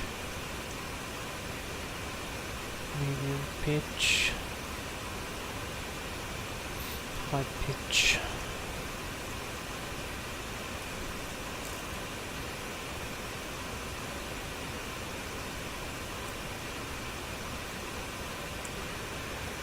Two dashes second.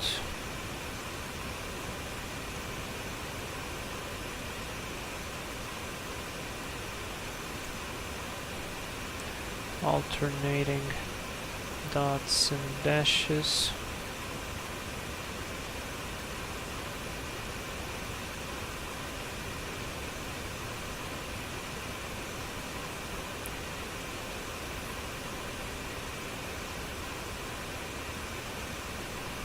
Okay, let me put this. 2 dots. 6 dashes a second. 6 dots a second. That's it. Don't need anything else.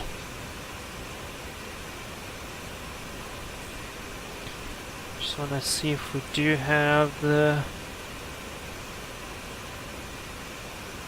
errors.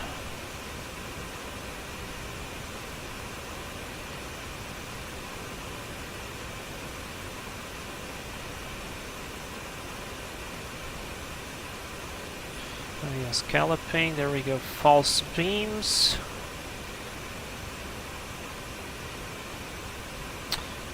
The false beam is not exactly an error, to be honest.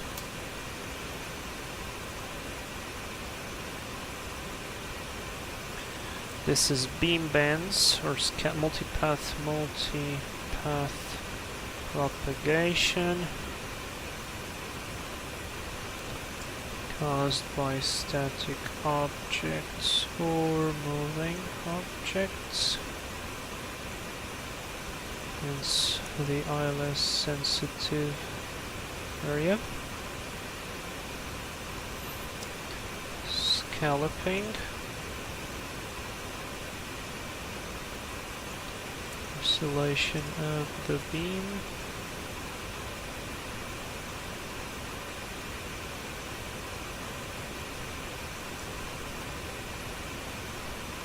Beam bands.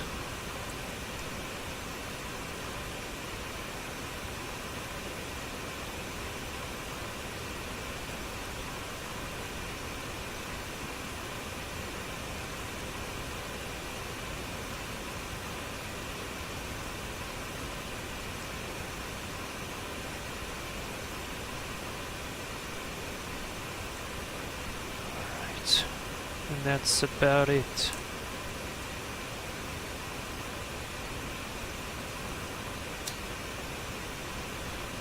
ILS critical area.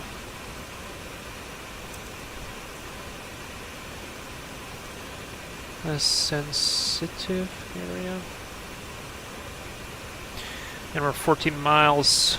We need to jump to the next course. 119.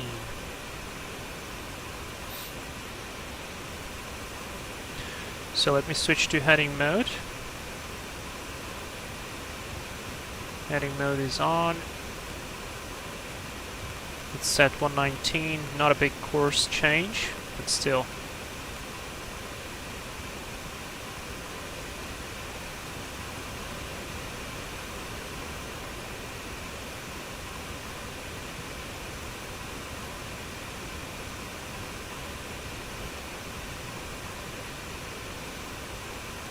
I'm gonna turn when it will read 7.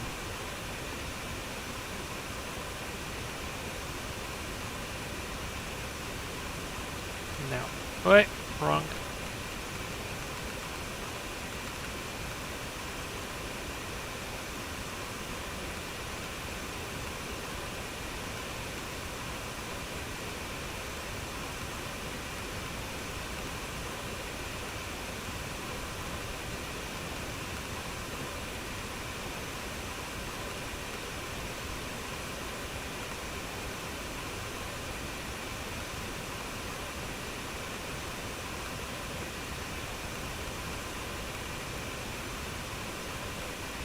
As the kind of confusion.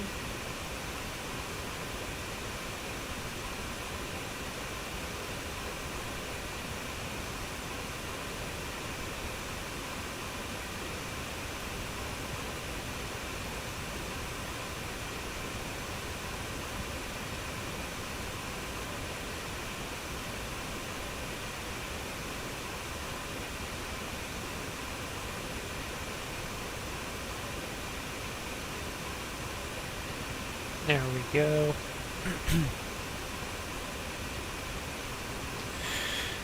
I can switch back to localizer mode, or nav mode.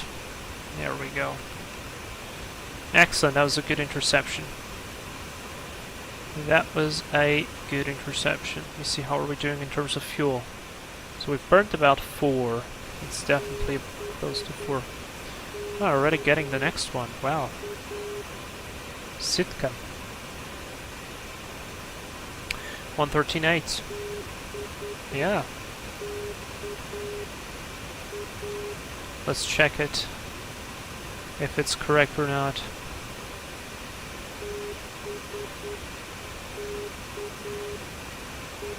Yep, it's correct.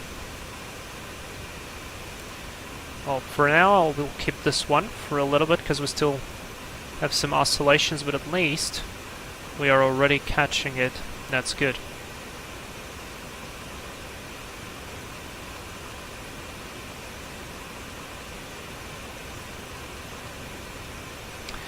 That is very good.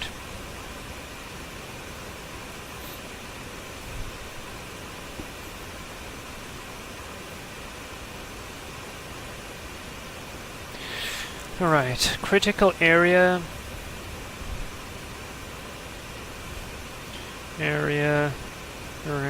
localizer and glide path 10 from where all vehicles and aircraft are excluded from moving, from driving. Oh, just are excluded during any ILS operations. ILS sensitive area, a larger area.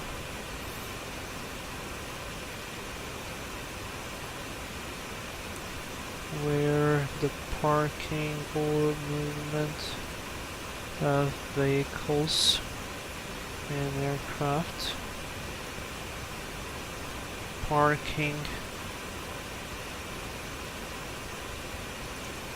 movement of the... Ah, wait. Aircraft is controlled to prevent the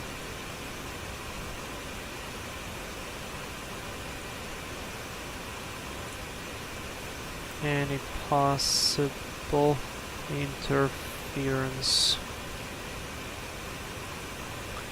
to the signal. Done. That looks good. It looks good. Oh yeah, I need to add a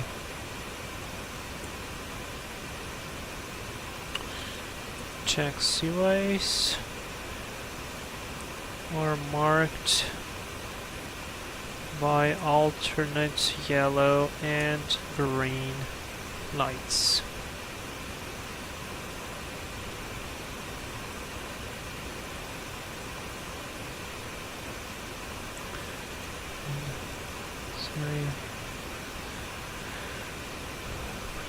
Good. Now looking good. Alright, MLS is not really required, and I'm not gonna go into the RNAV things, so yeah. Oh yes, Aero Works DC3 as well, very nice one. Well thought of snacks. And Yak 18 is a very nice one. Then there is the Robin, the DR 401. It's a freeware from Aerobasque. And also a very good airplane that's already included with X-Plane is the Citation 10. The C750 is a very good airplane. Alright, I got that. Now we're gonna jump here to something more theoretical. We've got two Tupolevs, 134 and 154. The 154 can be downloaded from the Discord of Phyllis, and the other one, it's a weird link, but it can be downloaded from somewhere else. Alright, standard instrument departure. So, procedure design climb gradient, assume 3.3 unless otherwise stated. That's correct. Obstacle clearance 2.5, yes. And Shay TP. Shay TP has been a crew member for 15 months. Is Shay TP here? Dude, thank you so much. That's 15 months. That's a long time. Just stopped here to say hi. Shay TP, how are you? We haven't seen you in a while. Is everything good with you? How's your computer? How's everything going?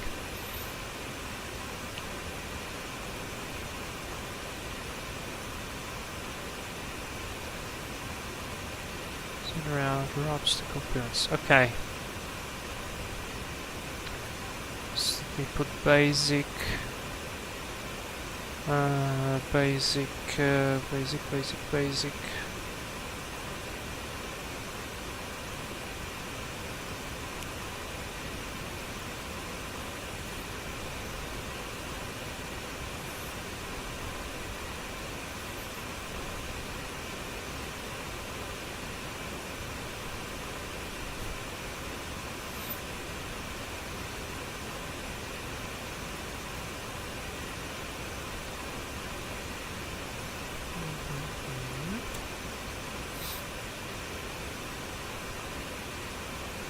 Approach procedure, two types of approach, straight in.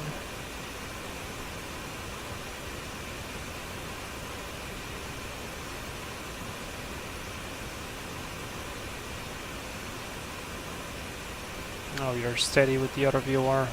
Let's change quickly the other VOR.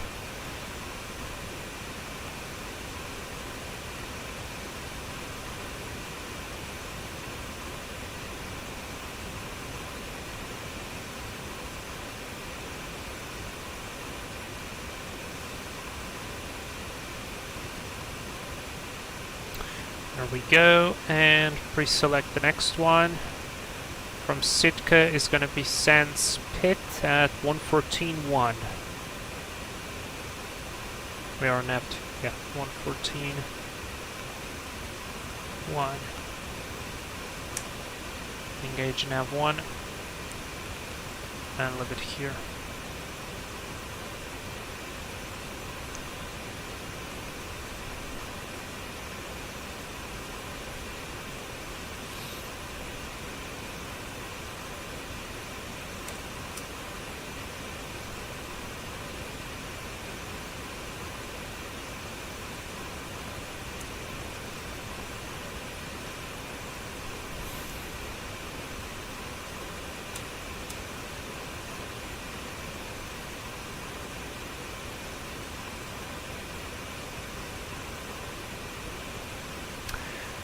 JTP, you're doing nice. I was not at home for a while, but before that I really enjoyed flying in the A320. Microsoft Flight Sim looks really good.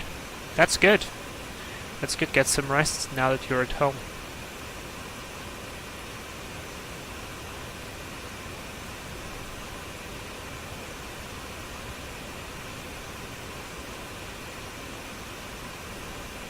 It's 12. This will be 12.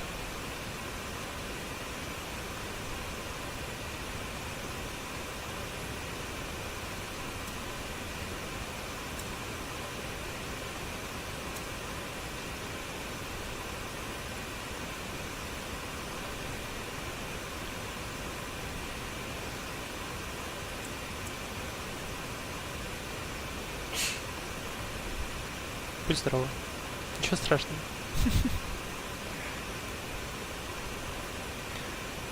Put this on center. Bold.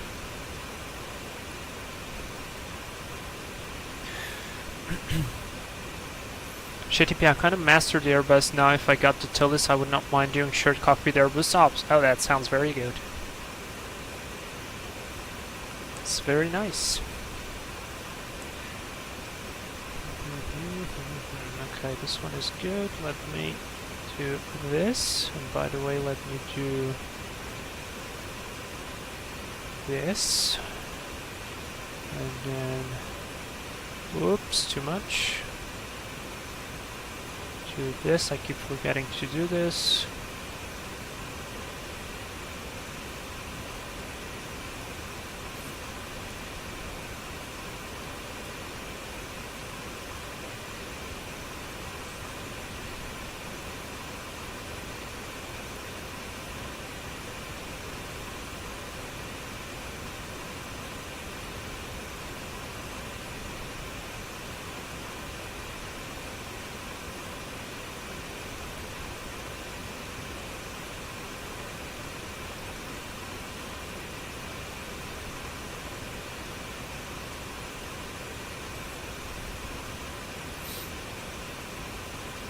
Alright, that looks good.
what?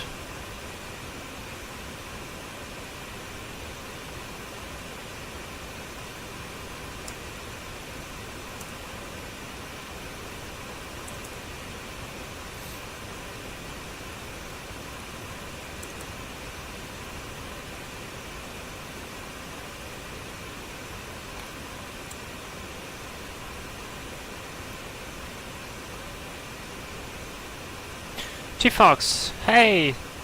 Hello, hi, and safe flights. Thank you very much. We're having quite a lot of fun. I mean, I hope so. We're doing a quite longer flight now on the B720 flying from Anchorage to Seattle. We're on the cruise, and I'm doing some studying. I have some summaries, and I need to organize those summaries, basically.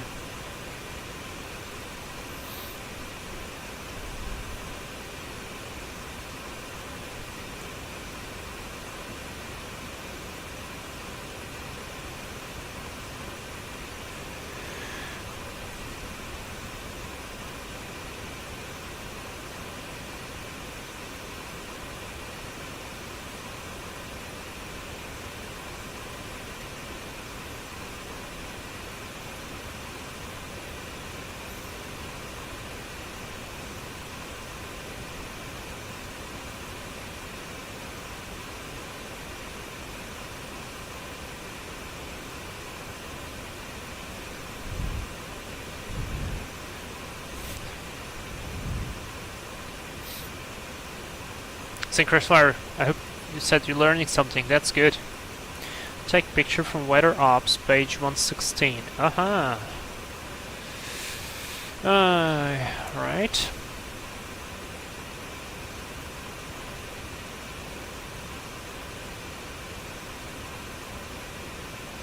I believe I don't have that on the other. Yeah, I need to download this.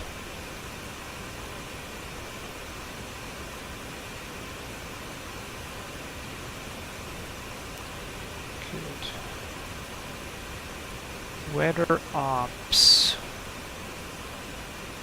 Weather Ops. Page 116. Ah, got it.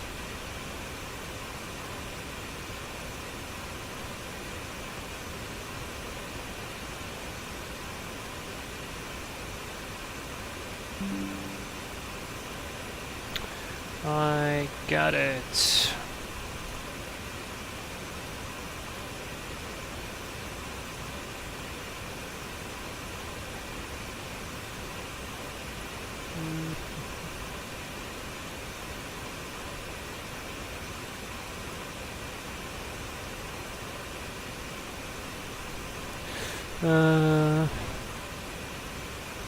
Geez, where do I do this?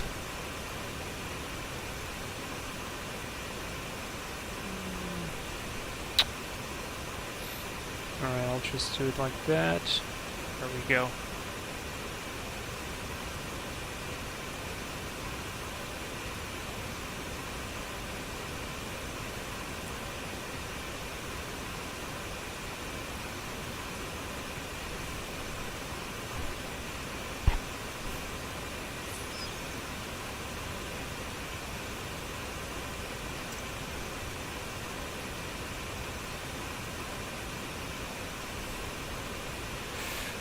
Let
Yeah, the clouds are pretty good.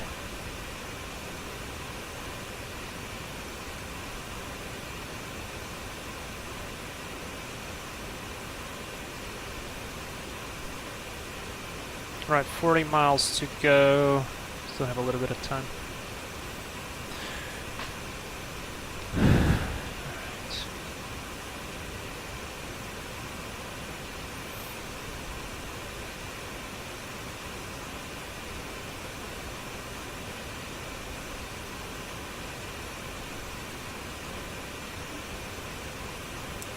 Operational notes.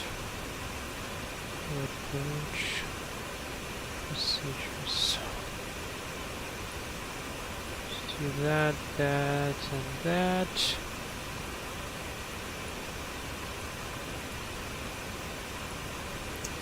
Cal 8168.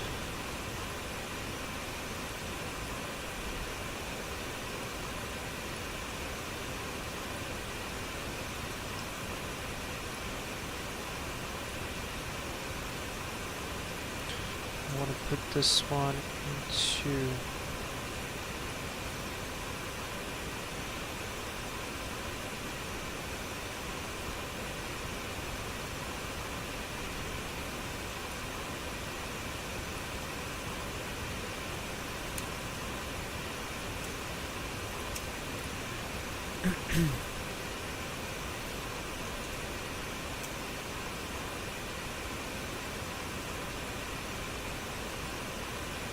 yeah, this sounds good.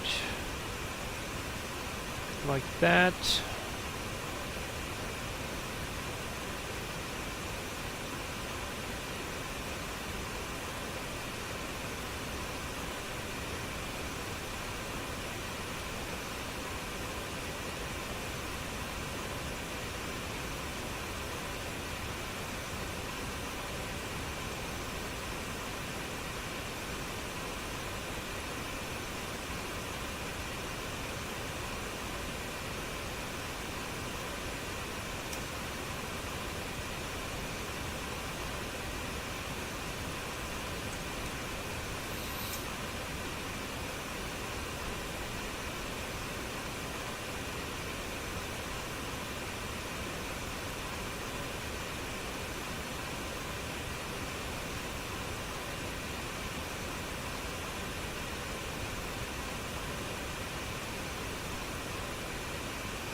There we go.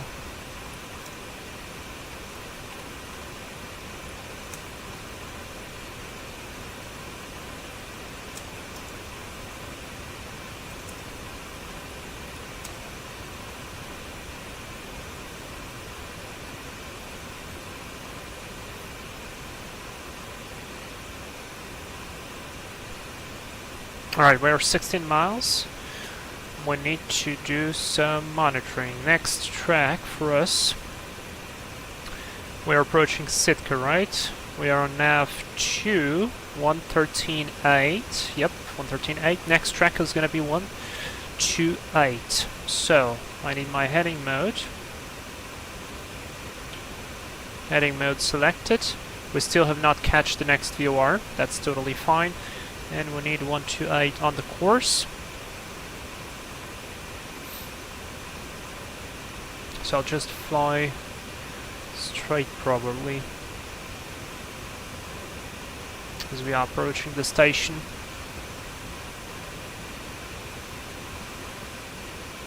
Looks like the weather is kinda not very cool on the outside. Ah, there's a volcano.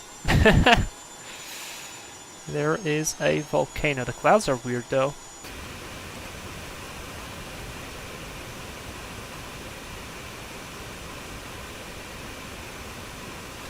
We're looking in terms of fuel, 10 tons now, very good. And how much do we have to go still? 252, 226, 179, and then is the approach into Seattle.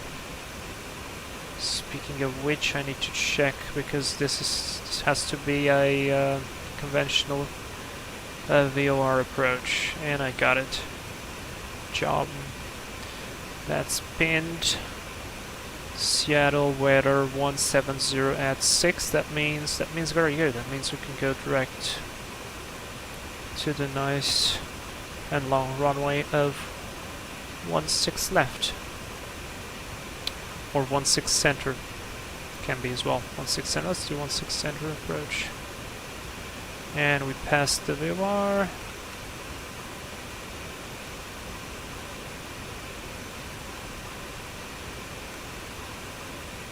Gonna get out of the kind of confusion.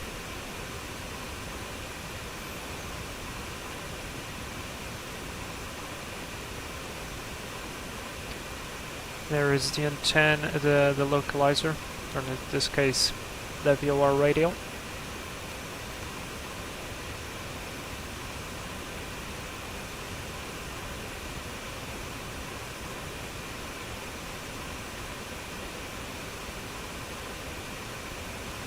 Back to nav mode.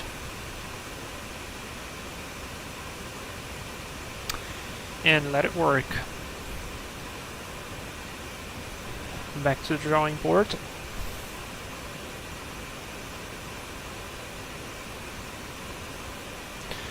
Alright, got this, I got that.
Alright, DME arcs. This one is gonna go somewhere else. Because this is initial approach. Initial approach segment. There is the intermediate approach segment.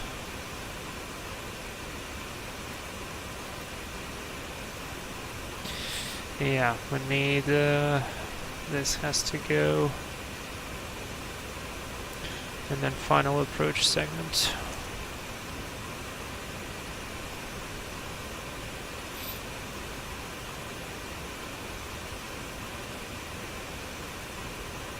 And there's the missed approach segment.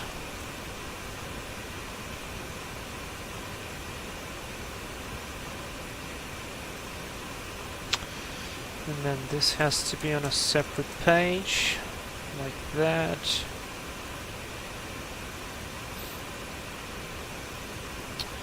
And this part though, I have to change this.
Okay.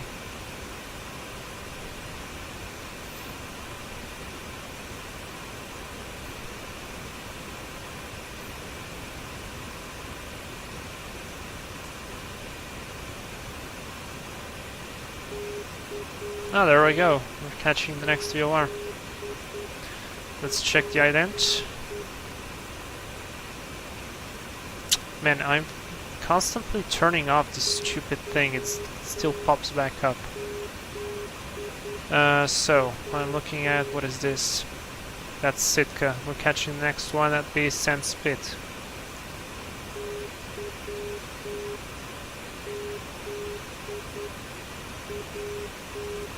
Yep, that's identified. And I can switch it off. But for now, we will still fly using this one. And there it goes back again. Why? Why are you constantly, stupidly turning back on? I don't want you.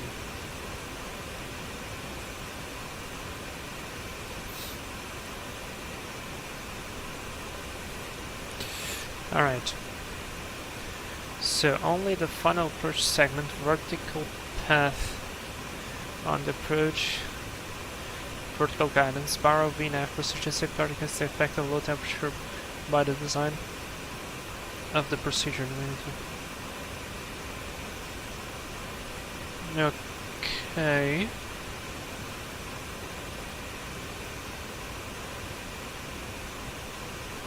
Okay, I'm gonna leave that. The missed approach should be initiated at the on the 3D approach operation. The required visual reference to continue the approach has not been established.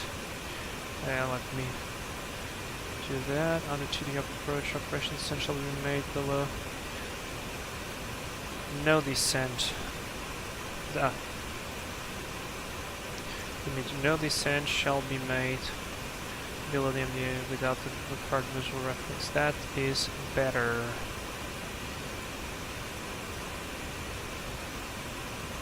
Yeah.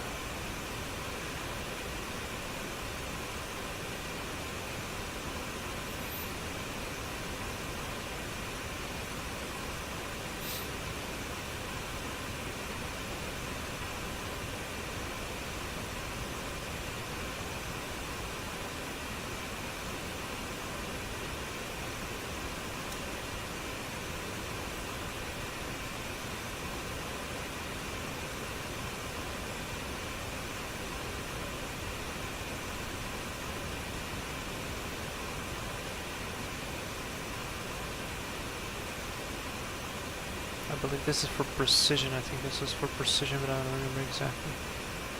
Alright, I'll leave it though. Let me check something. I need to put this back up. And I need to... yeah, there we go. Before I forget to paste this, this is important. It's a lot of work here. Yeah, it's the AME arcs and stuff. Alright, missed approach, let's go.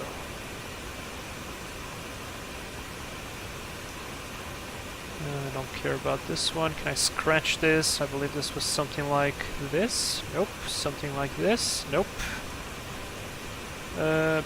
Something like this. Yeah, there we go. I don't care about that. Don't care about helicopters. I'm sorry. Bella Gastel.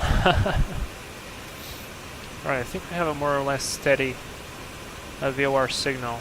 We might switch probably. Let's switch it. Switch it over to the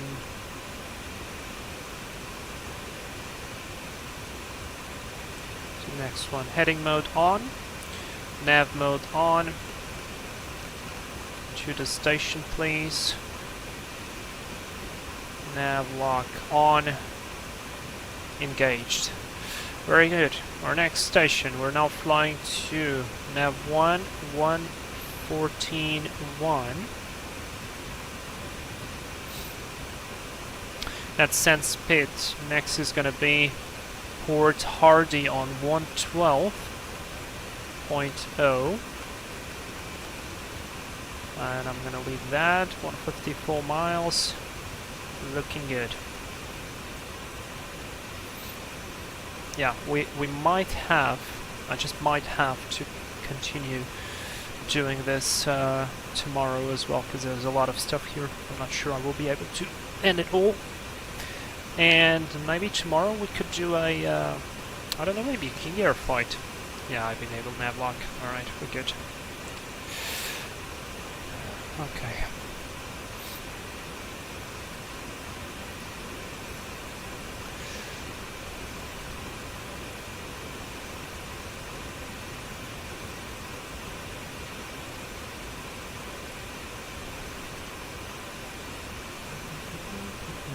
Synchronized R7, that's exactly what I was thinking.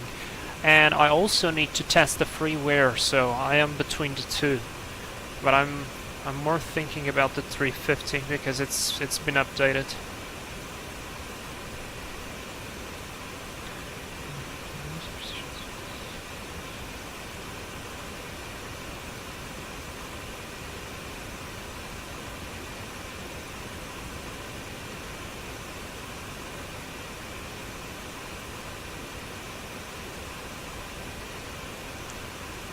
Do that. Save some space.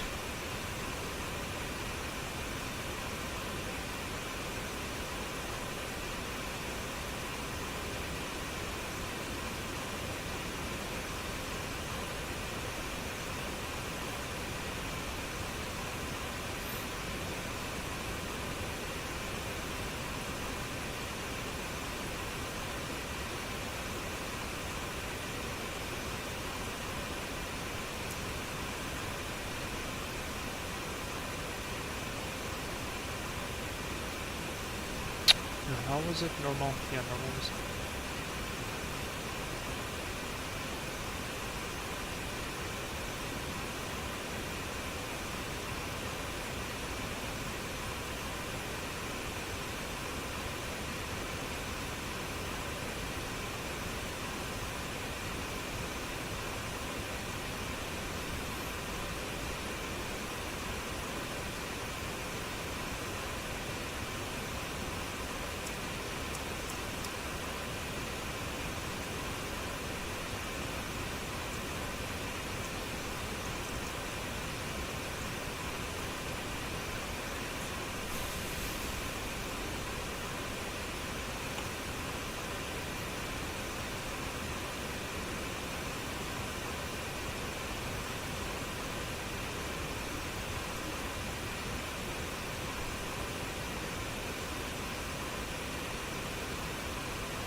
Martin, respect for multitasking, flying a Vitens jet and studying, that's something I couldn't do. Well, I'm doing the easy part because basically what I need to organize this. I made the hard work, which was collecting the information. Right now I'm just filtering, I'm just trying to organize it the best way possible. And also it's not that hard, I mean I just need to watch the track miles, make sure I'm on the correct path. Make sure I tune in on the correct VOR, and I just need to watch the fuel, so we still have plenty. It's 9.5, something around that, so our alternate fuel was 3.5, so we still have like 6 tons to play with. That's pretty okay to me. But thank you very much. I hope you're not too bored, but at least I'm doing something on a cruise and we're doing a longer flight, so... I wish I could put this line of text though on another page, because I want to have these pictures on a separate one.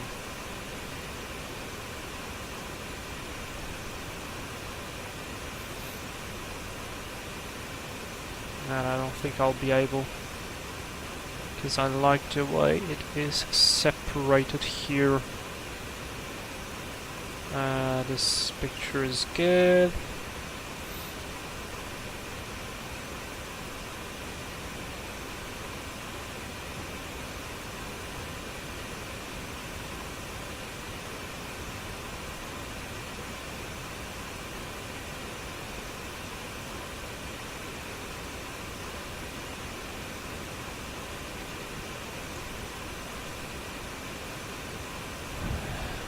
Oh, there we go.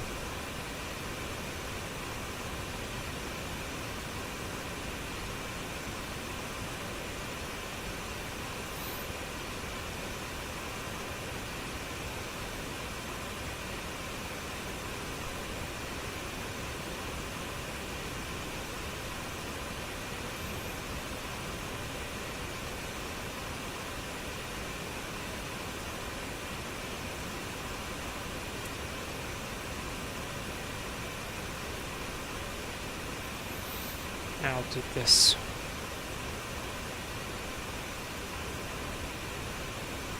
See, Crash Fire.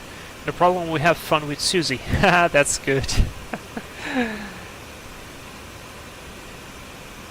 That's great. Alright, Martin, snacks, especially in a sim where we can quickly jump from a station to another. Oh yeah, that helps, for sure. Martin, I'm enjoying and unloading lots of freeware aircraft and also learning how to make liveries thanks to snacks and T-Fox. That's excellent, that's very good. What liveries are you planning to do? Are you planning on doing?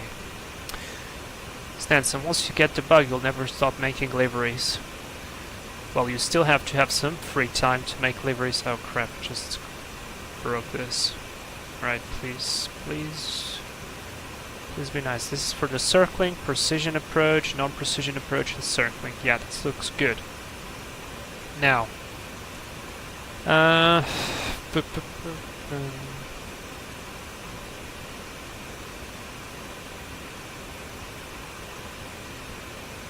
This is not exactly operational notes, but this is gonna be theoretical notes. Theoretical notes for approach procedure.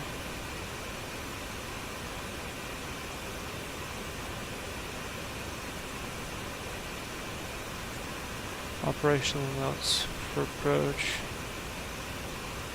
/ departure procedures. DME arcs. Shit.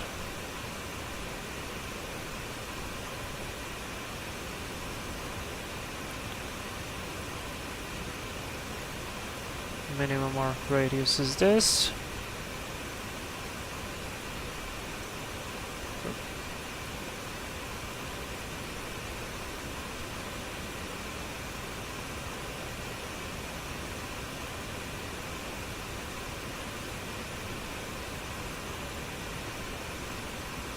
Let's do example.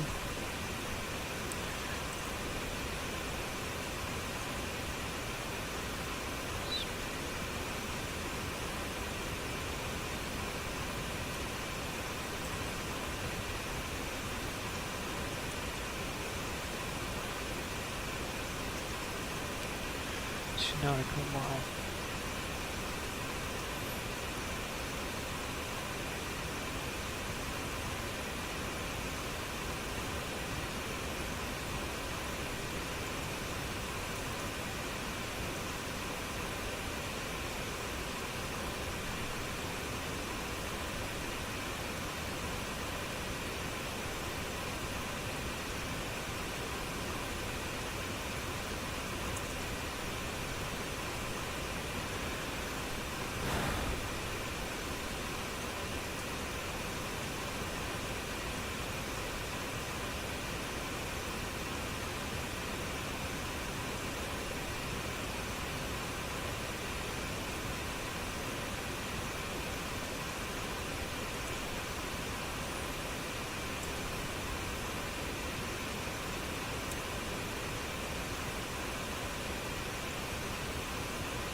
still 11.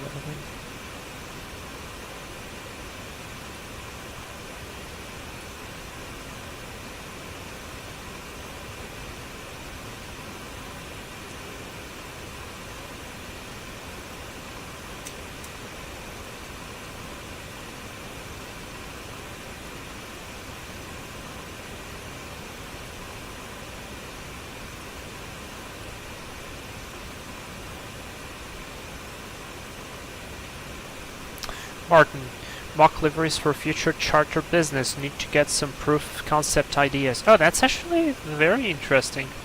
Are you gonna do it for the Citation 10 or some other airplane? If you're looking for a good business jet that's payware, I can suggest you the Embraer Phenom 300. It's very nicely done. And if you want something slightly higher level, more complex, you could check the Torque Sim Citation C525. That would be a nice one. All right, we are 68 miles to the next point. I think from a certain point I need to start preparing for the descent. And I think that will be as we're gonna pass the next waypoint, the next station this way, Port Hardy. And then we're gonna have to pause my studying and start to look into some stuff for the arrival, because this airplane will require some work to do. All right.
Martin, what's after the instrument rating? ATPLs? No, ATPLs is already done. After the instrument rating, I will be doing the multi-engine, and then CPL. The multi-engine is going to be very quick. It's like 5 flights.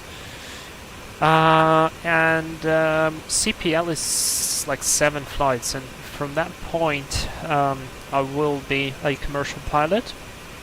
But I will have to do the MCC, which is the multi-crew cooperation and coordination. I never remember what's the exact abbreviation, but essentially you do it on a simulator and you simulate that you are in a multi-crew environment and you have to have the correct ability to speak, to do CRM, to do your task while the other pilot does the other task, so task separation, all that stuff.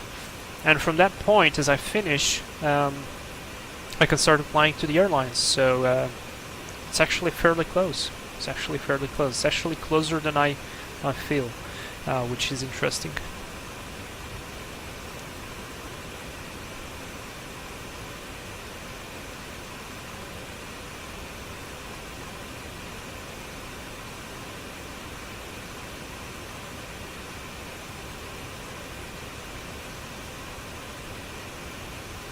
It's called base turn.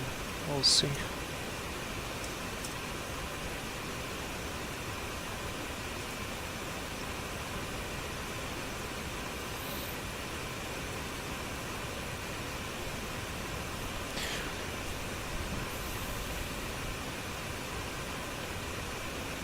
Oh, the CL650, by the way, what Syncrash Flyer wrote back there in the chat, I missed. That's probably the most high-level, high-quality airplane you can have in terms of private jets. So yeah. Snacks, all of that and no HPL. Is that HPL human performance and limitations, or what do you mean? Martin, what was the hardest ATPL exam in your opinion? I'm currently in a license conversion to EASA. Oh wow, we have a student right now in the flight school that's basically doing the same thing as you. He made the ICAO license in Brazil, and he now wants to convert to EASA because he wants to fly in Europe. Oh, Snacks, helicopter private license. No way, thank you. So hardest exam, to be honest, it depends. Like the exam itself is very relative because the exams are created based on a computer, on a it's a randomly generated exam. So whatever theory you can listen that oh, like last month these questions appeared, that means that this month is going to appear the following questions. That's all crap because they don't control that. But the one I hated the most when studying was like really hard. It was human performance and limitations, because you had to learn so much stuff that I felt that wouldn't really be useful. Like, it is important to understand how your body works and how aviation-related stuff can affect it. But I remember there was this specific question that asked what was the diameter of the droplets of a nasal spray. Yes, I'm not messing that up. I'm actually saying the truth. So that was very weird, and you had a bunch of questions like that, and it was like, what's the point? So the exam was very stressful because I didn't know if that would get out or not, and well, yeah. Martin, you've seen that question. Yeah, so I really didn't like it. Now, in terms of volume of information, I love meteorology, but it is not as sweet. It can be a lot of stuff, like lots of stuff. Now just stand by. We're on nav 1 on frequency 114.1. 114.1, so we're approaching Sands Pit, and from here we're going to go on a track of 112 into Port Hardy on 112, and I am monitoring that, right? I am now. Alright, 9 miles to go. So yeah, meteorology was pretty heavy. I think principles of flight is another one of those which is sometimes very difficult. And I remember I went to do the exam, and my instructor, she warned us, like, you guys, even if you make the entire database of questions, you're going to come into the exam and you will have questions which you have never seen before. And it's going to be like 70% of the exam you've never seen before. And that was exactly how it was for me. So it was hard. It was one of the hardest. But yeah, it's doable if you study, if you honestly study, if you don't just make the questions from the database, if you actually understand the topics. And I think I've been giving like tutoring to some students, and I've been noticing that that's like the biggest problem of most students, is that they try to learn the database without understanding some of the basic concepts and actually what's behind them, because sometimes no matter how many questions you made, the one that will appear on your exam will make you have to think a little bit outside of the box. And if you don't have those basic understandings, it will be very, very hard to do so. And I feel like we're slightly offset because we're already 8 miles out. It's still not catching up, so... Or it's going to come extremely fast at me, but I think we're just getting that crazy jet stream, and it's pushing us aside, so it's definitely that. Alright, so 226 nautical miles to the next station. There we go. Needle is alive.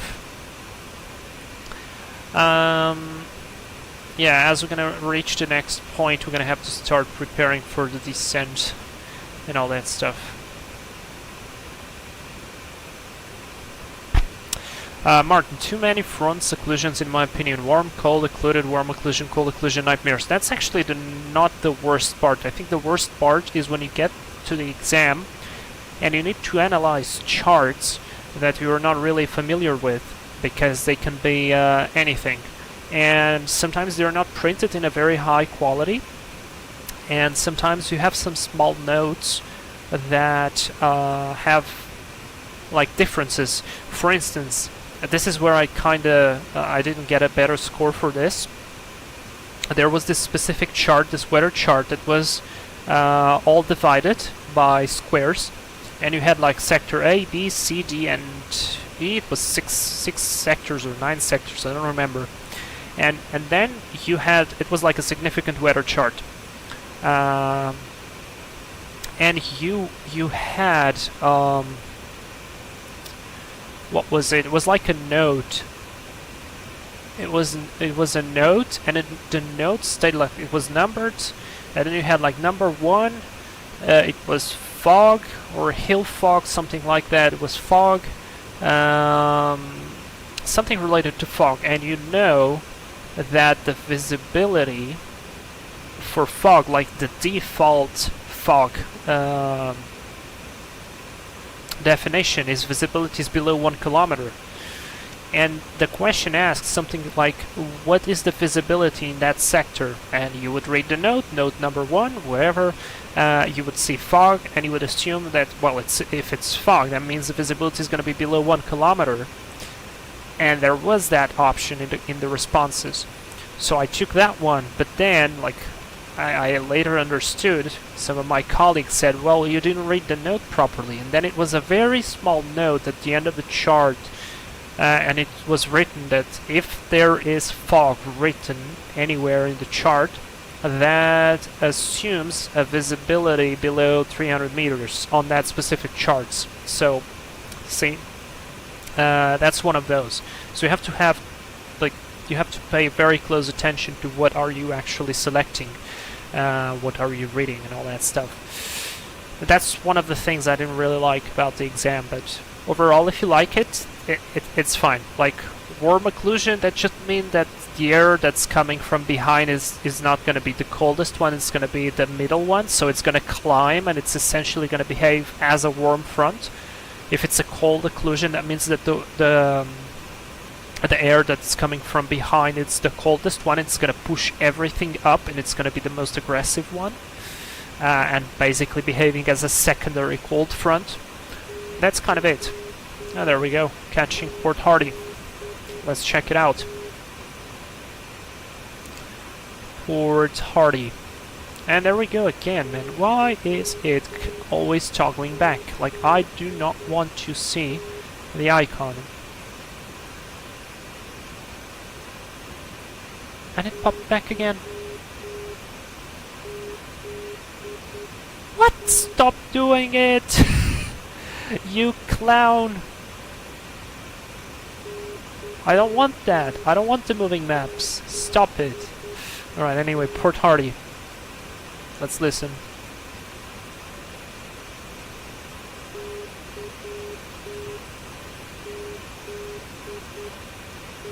Yeah, that's correct. Alright, I can disable it. We now know that we are actually on the nav. We have nav 2. We have the VOR there. So we are coming closer and closer to our destination. Man, it's going quick, to be fair. How long have we been going? 2 hours and 55 minutes? Wow, this has been going very quickly. Anyways, and I still haven't reached half of the document. I mean, almost half.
Oh wow.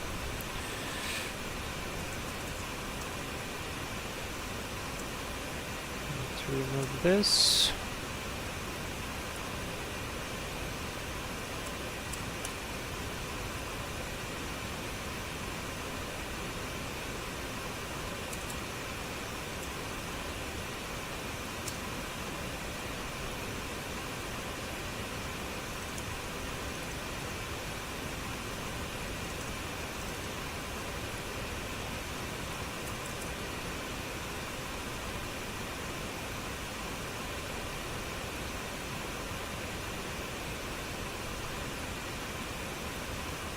Forgot to do this, forgot to do this, and forgot to do that. That's already done here. Okay.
This one is very important. This is what most people, and including me, didn't get.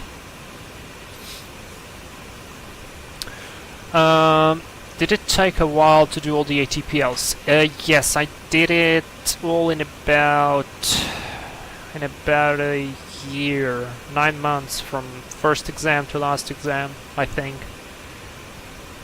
It was something like it.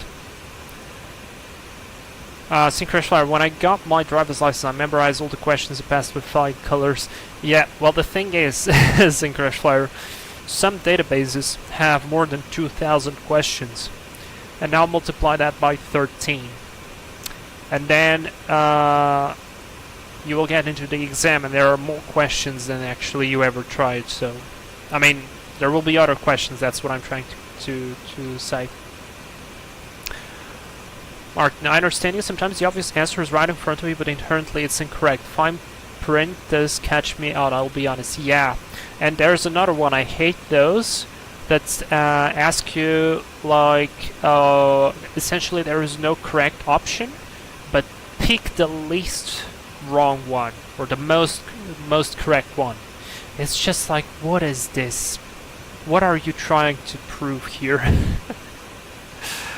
Alright, we have a steady VOR indication. Let's switch to the other VOR. So this way I can have a proper idea of how far are we, how much time do I have to keep doing my stuff. And 136 miles. We are flying fast, man. We are flying very fast. And we are over open water right now.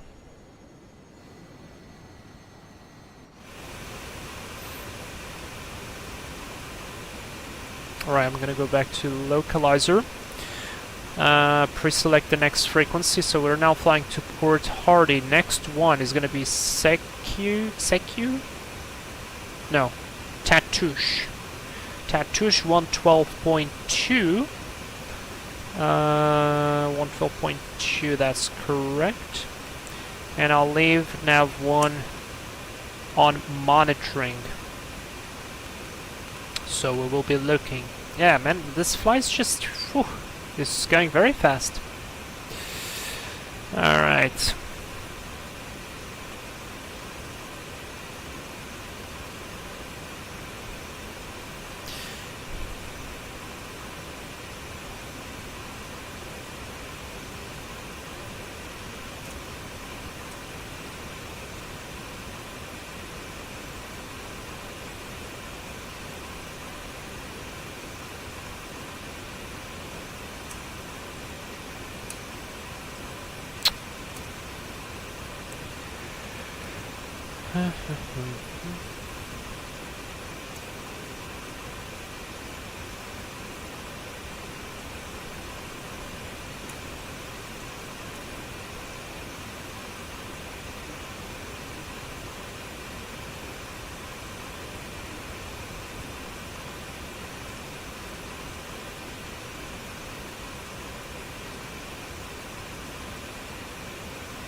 I need to add a picture here.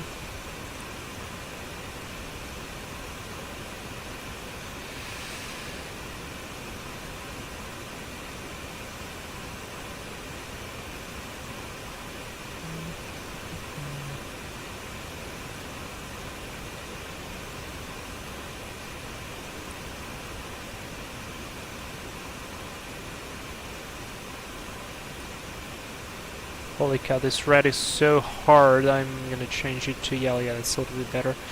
Now, this here, though... Obstacle clearances protection area.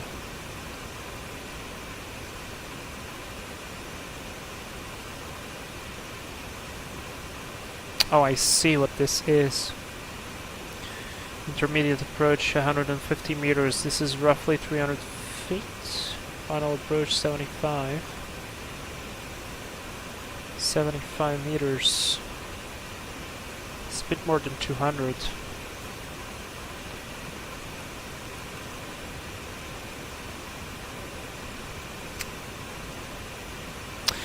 Martin, current plan is only exams done in 4 months. I'm on a tight timeline with my IPC early next year. What is IPC? Daifuku, are we there yet? We are approaching. We have like 200, maybe a little bit more. Let me tell you roughly. We have roughly, so make the calculations, 179. So 179. I mean, it's a long flight. 179 plus at least 107, plus we are running 104. So 390 miles to go, so roughly an hour of flight time. So I have at least 15 minutes more. 15 minutes and then we're gonna have to start preparing stuff.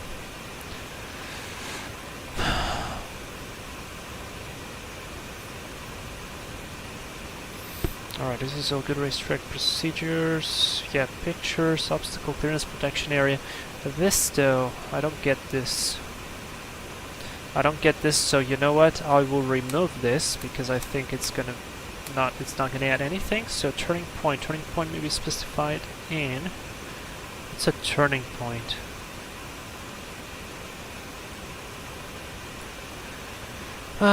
Turning point. Turning point.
Trying to understand what is the turning point.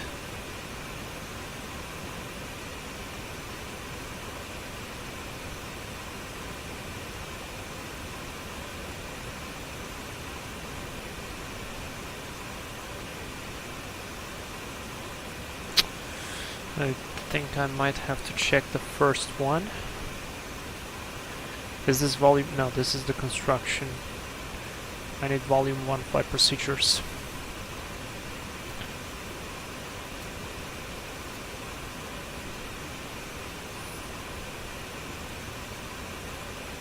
Turning points.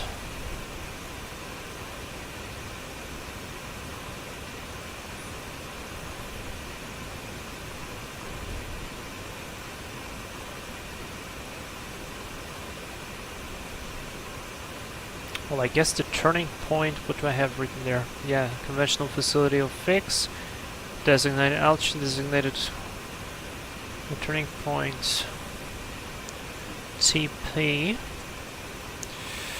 A point from where a turn has to be executed.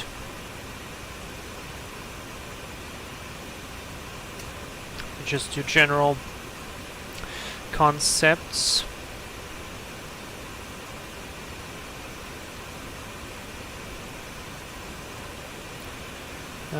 Bold.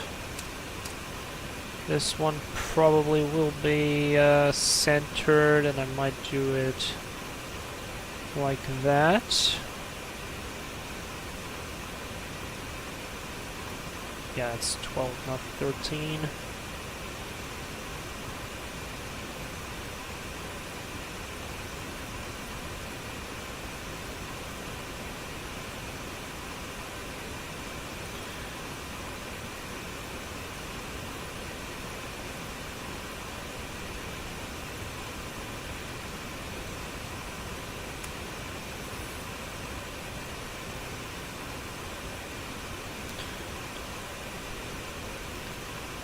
Types of turns.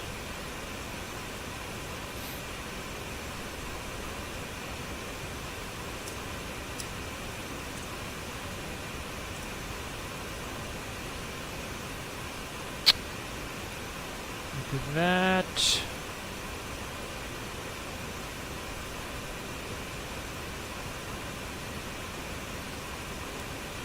Final approach segment, I don't need that.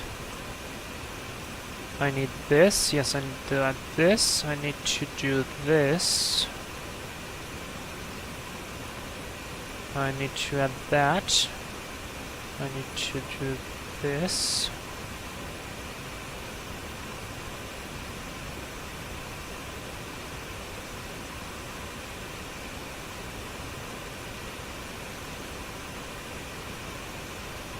I don't care about helicopters.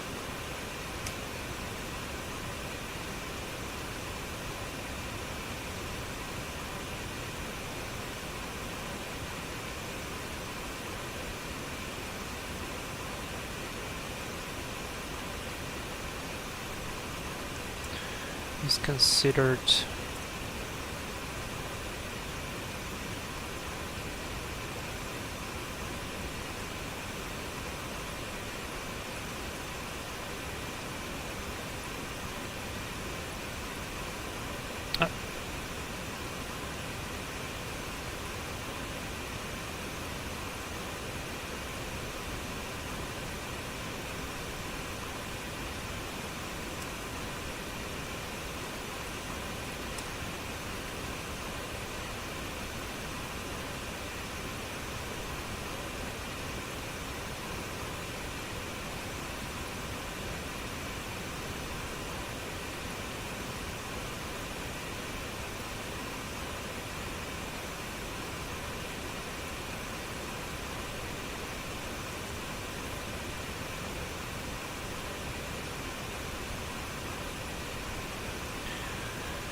I'll do like this now.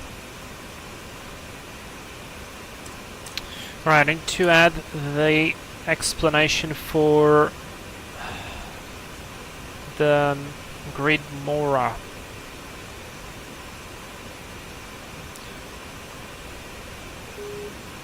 Oh, there we go, we're starting to catch the next VOR. Good. Synchronous fire. My understanding of weather consists of stone wet, rain, rock dry, sun. I like it. As long as it works. Alright, let's check out very quickly the ident code of the next one, which is gonna be... Sorry, is it? Yeah, Tatoosh. So let's listen to it. Can you hear it, right? You can hear it.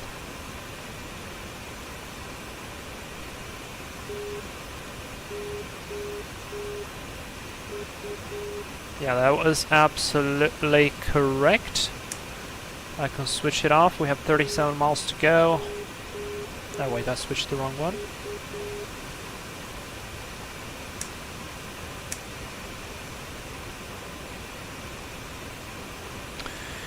I have switched the wrong one, but we're back.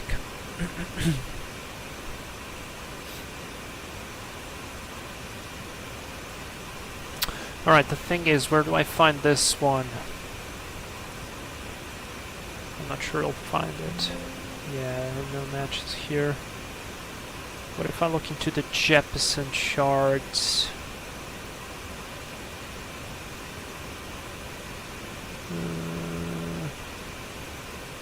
Where did I put the Jeppesen one?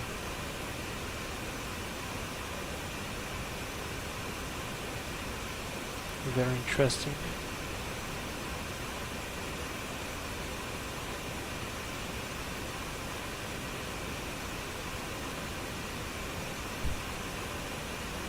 Okay, I'm not finding it, so I'll have to go here.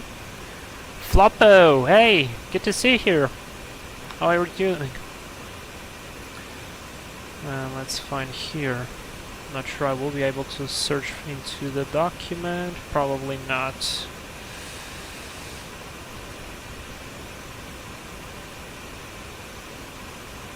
Yeah, definitely not.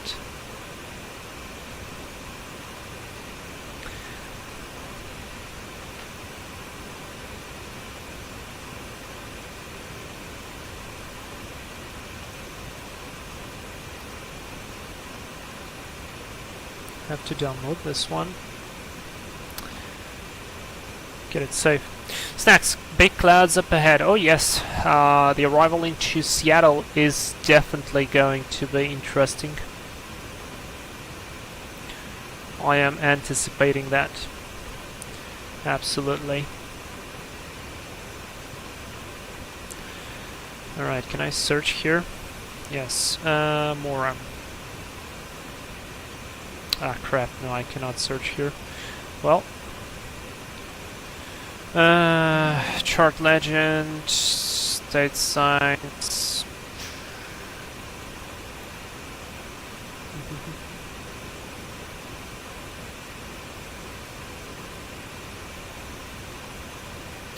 Should be somewhere here, somewhere here.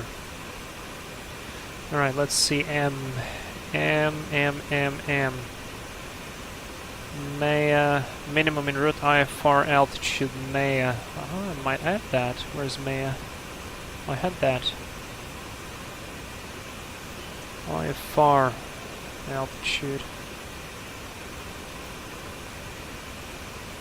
Minimum obstruction clearance altitude.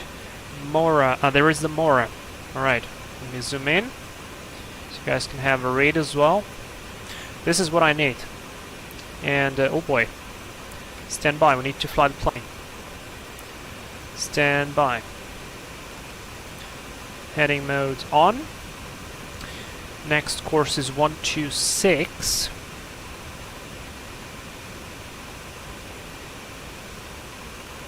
All of a sudden got dark. What? 126, I mean I could have gone direct probably. Let me check. Nav1 at 112.2, that's correct. And yeah, I could just fly straight in. You know what, I'll do that. I have 183 miles to go. Okay, so I have to do a very quick toilet break. Like very fast. You guys watch the plane, okay? You watch it for me for a second. I'll come back in 2 minutes.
Okay, I'm back. Thank you very much for watching the airplane. That was very kind of you. Yeah, we've got some interesting clouds ahead, that's definitely true. Now, we need to start planning our arrival, because this is not exactly as default as we usually do. So let me see, can we have a descent planning? Yes, we do have a descent planning. Let's do Mach point 8 descent planning from 350. It states here we need 18 minutes and a distance of 104 nautical miles. So I will trust this. I'll trust this to a point. 104 nautical miles. I have my, I'm going to call it, whatever, notepad. So 104 nautical miles, that's what it is telling me that I will require. I will continue my notes tomorrow. We might do another live stream tomorrow then. Maybe on a King Air, we'll see. If you guys have any flight suggestions, perhaps suggest me something to do. Otherwise, I have a huge long list of destinations, so don't worry, I'll find some. Alright, so we are currently flying direct to this VOR right here. It's called the Tatoosh. I hope I'm pronouncing that correctly and I'm not sounding like a whatever. So Seattle, let's check the latest weather. 210 at 7, 10 visibility, overcast, what, 1900, temperature 11, 30, 10. Looks good to me. Okay, so far 210. It is still for runway 16. I would want to go for runway 16 center. Why I want to go for 16 center? Because it has the fast taxi out, and also I think we got kicked out of that sim, by the way. But I don't want to jump in just crazily. So let's check if we do have anybody there. Right now, no. So let me turn back on. I believe I would have to submit a new flight plan because a lot of time has passed.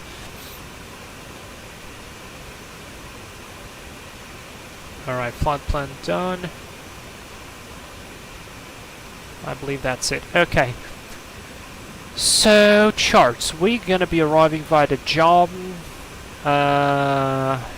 7 arrival. From here, 112.2. Outbound on 080. Course, 8,000 minimum altitude to Jobin. Then Diggin. And then we fly to Alkia. This is all on the Seattle radial 310, so this would be a course of 130. And let's see. Turboprop, no jet. Jet aircraft landing north. Yes, we're landing north at 270 knots above. Or wait, or should we actually be landing south? Like pointing south?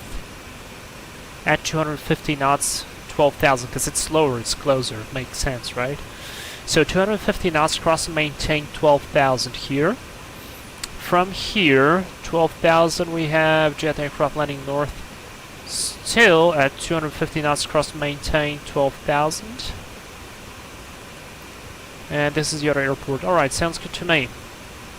From here, what's the last point? Alkia. From Alkia, we have a vector 070 for the ILS. And then we have a VOR here, Piney VOR, Griffey, or now 1 GPS required. Let me check if we have another chart from here. Because yeah, it's for Griffey. It's for Griffey. Let me think. Piney VOR. Do we have it here? No, we don't have it.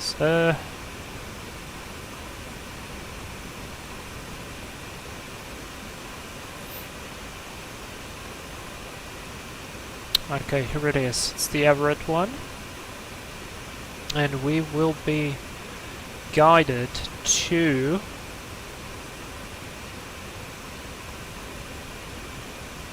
Alkia. Everett is right here, so I can use Everett to monitor where I'm going, or I could just go for Seattle. Where is the Seattle VOR mounted? It's more or less on the middle of the airport. Yeah, it's right here. Okay, so I could just track whatever there is. What's going on with the speed right now? Looks like it's quite turbulent. Alright, so we're gonna do just that then. we're gonna do just that. So let's see, to descend, mandatory 12,000, right? 12,000 at job. So we have 73 miles here, so 73.4. I'm gonna assume 74, okay? 74 plus, because we have a little bit of a tailwind there as well. We needed 104.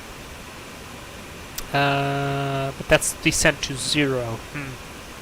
So I guess I have to do my own calculation anyways.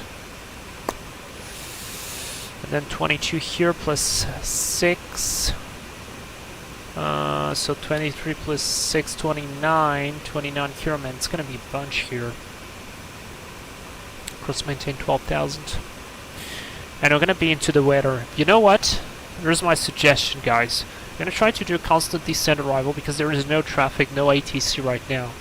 I don't think we would need to do any like very specific separation.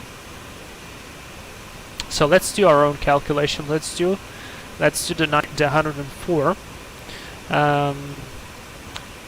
So here 12,000 still. Man, this is super high. Landing north. Oh wait, we're landing south. Exactly, we're landing south. So 12,000 there, or we could go 12,000 then just do a shallow descent. But I believe, man, 12,000 is too low for the ILS. We're gonna catch it. I'm gonna intercept it here. I will try to intercept it here. But it will all depend on how far are we gonna be. Alkia, 13 DME, 13 DME from Seattle, 13 DME. Is somewhere along here. It's 4,000. 4,000.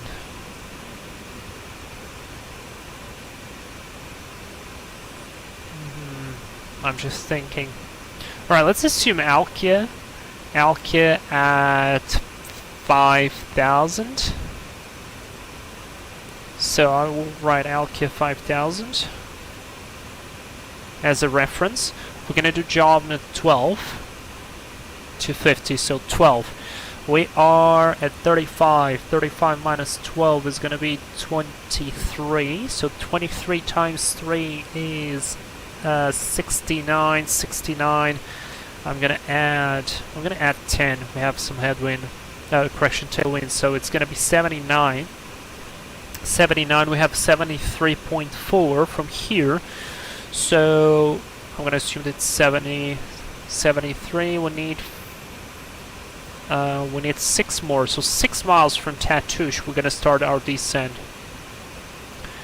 from Tatoosh. And now I said 79. Let me just check for 20. No, for how many feet are we gonna lose? 35 minus 12, 23, 23, 63, I said 69. So perhaps 69 is going to be just fine, but we'll see. We will see, because it's quite windy. Alright, we are 96 miles to go. That means we are exactly 90 miles to our top of descent, which is good. Flying on the top layer of this cloud. I'm going to put the seatbelt sign on, because it feels a little bit turbulent. Check the fuel temperature. Still looking pretty okay. I don't think we need anything. Let me just see if the fuel heater actually does something.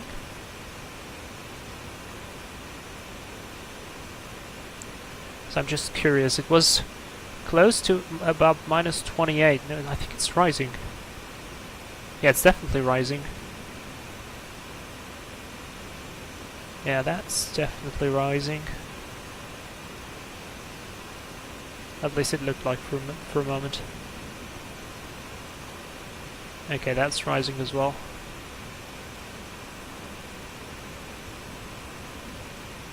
Not so much here though.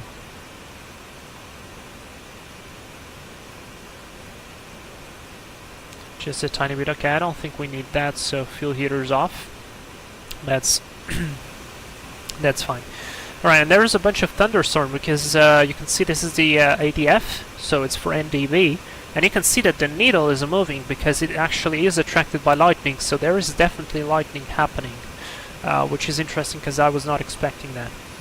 Alright, so we calculated our top of descent. We need to calculate our landing speeds. So of course we're going to land with flaps 30. There's no need to go for flaps 50, because otherwise it will be slow as hell. Right now this looks as 132-ish, 133-ish. So I will assume 132. 132 as VAP. Or VREF. No, that's VREF, I think. VREF.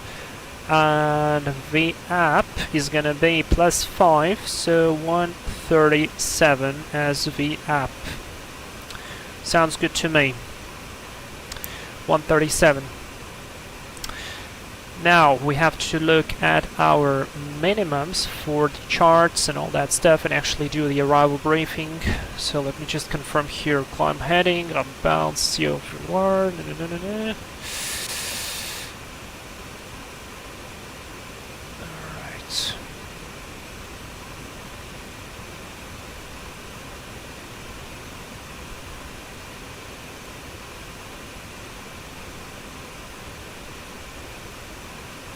I think we can jump into the approach briefing. What do you guys tell me? I think it would be a good idea.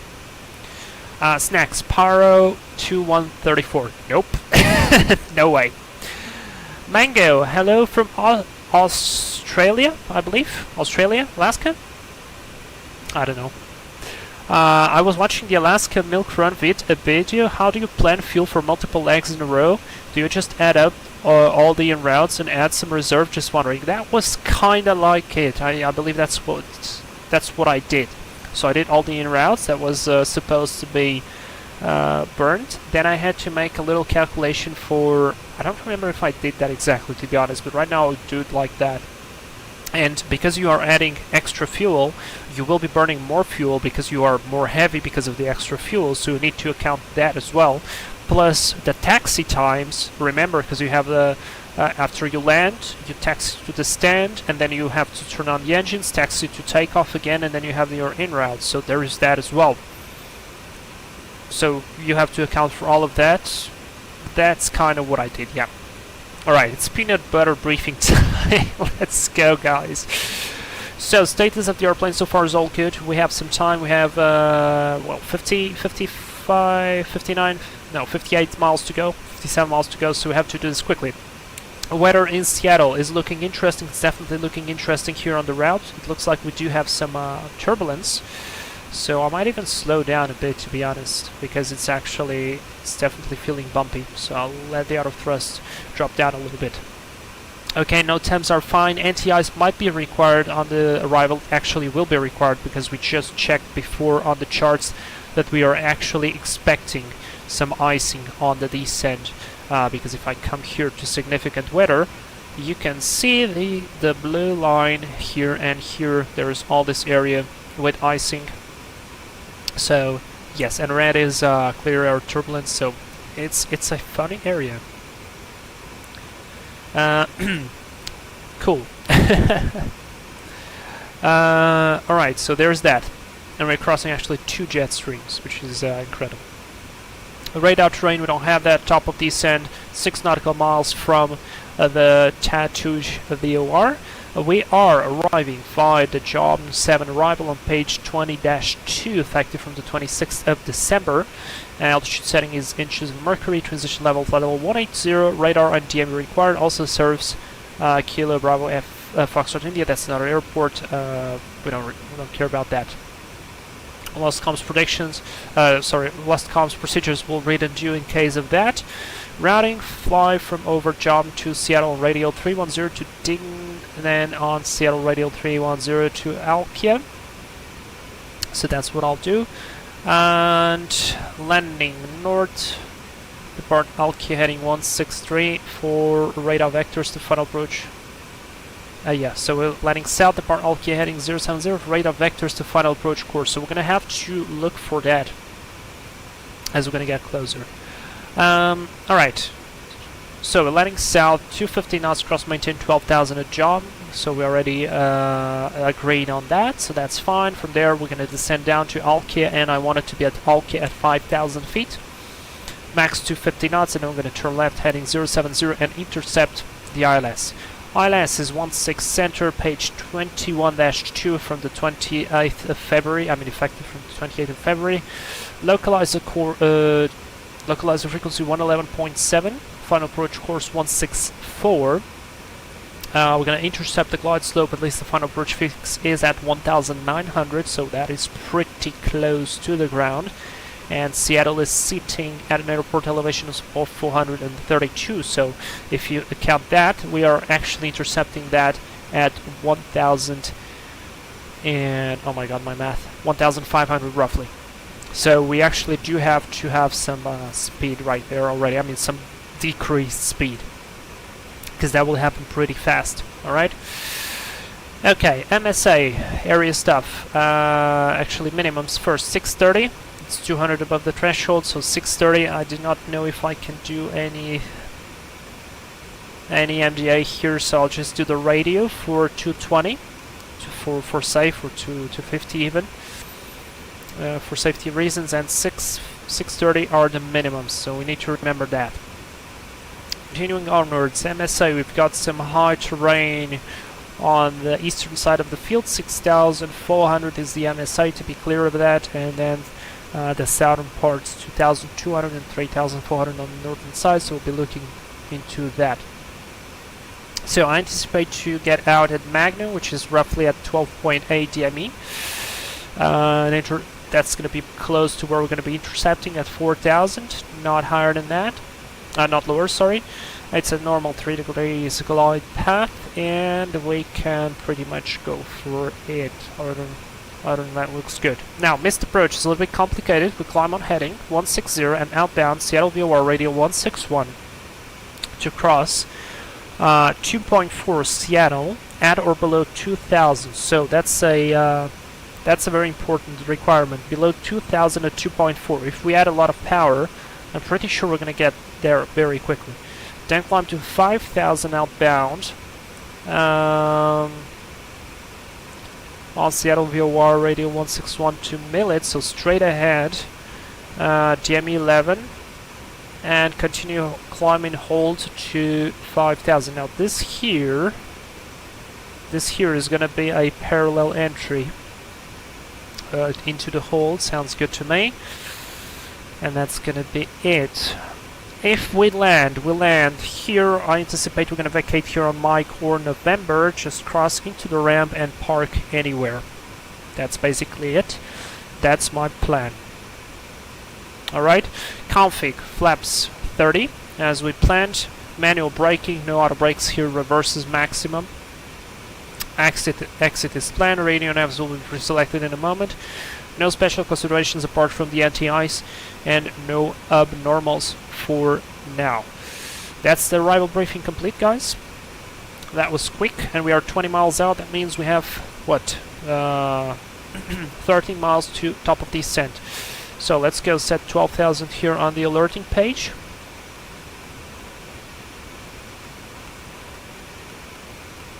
$12,000 feet is set. I'm going to have my chart ready on the other side. So outbound 080, remember that. Let me put heading mode 080. It will require some turning to do. And I don't understand what's going on with the weather here. Well, what's the rat? Rat is minus 30. It's still getting pretty fast. Alright, we'll see. Mango, Australia, sorry. What the hell? Australia, yes, sounds interesting. I might give it a try, thanks. No problem, welcome. It is a very, very fun route to do. I highly suggest you. Highly suggest you. Oh wait, did we just get ATC in Seattle? No. No, it just looked like so. Okay. Also, I want the CTAF for Seattle. We are 8 miles. Let's turn. 119.9. So I'm going to switch that already.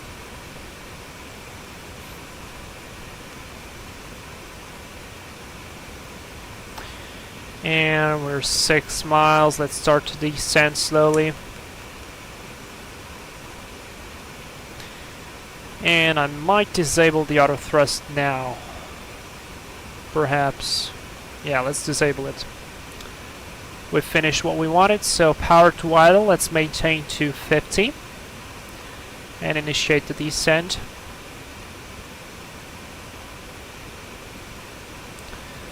Alright, descent checklist. Seatbelt sign is on, approach briefing completed, landing data, V speeds. We've got a ref 132, VAP 137, radio altimeter set minimums, yes, no, auto brakes, descent checklist is complete.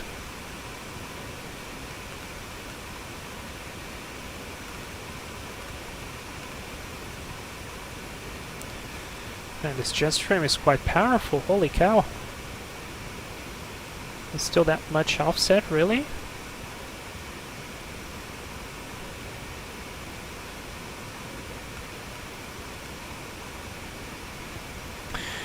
Okay. So we're gonna 116.8. Wait, are we on? Yeah, nav 1. Jesus Christ, for a moment I thought I was doing the wrong thing. So 116.8 for Seattle. That'll be an important one to monitor. Needle is coming on. We're doing a nice descent, speed is good. And I think I might switch the engine anti-ice lights. Whatever. It just got out of the clouds. Okay, now this is 73.4 miles. We are descending nicely. I can add a bit more. Still intercepting the required.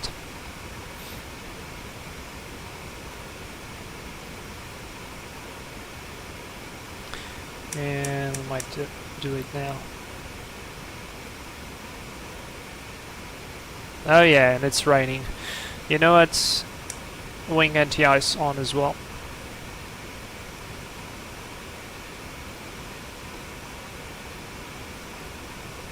Alright, so we are about to pass 20 miles. We are passing 300, we need 12, so 30 minus 12 is 18. 18 times, or actually 29, let's do it 29. 29 minus 12 is going to be 17. 17 times 3 is 30, 50, 51. 51. We are...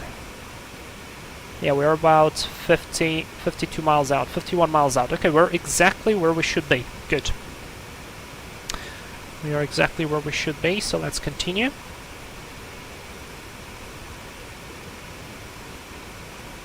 Starting to gain some speed though, that's what I don't like. Power is fully on idle. Let's put our VAP speed at 137 roughly here.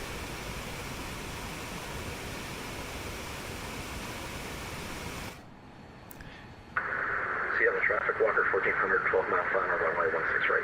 Did he say Walker? I never spotted a Walker. By the way, that wing flex was quite interesting. I want to see it again.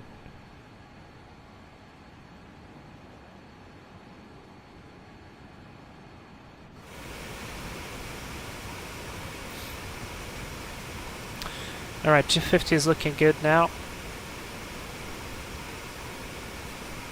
Here comes the fun. Snacks, yeah, Walker, have a custom CSL. You need to download it on BB GitHub. I don't know what that is. Bluebell? I believe Bluebell, yeah. But it's Walker indeed. It's pretty cool. I never catch them before. Alright, the wing anti-ice is working, engine anti-ice is working, everything is working. Good. Bluebell, thank you. It still looks like we are catching some static there.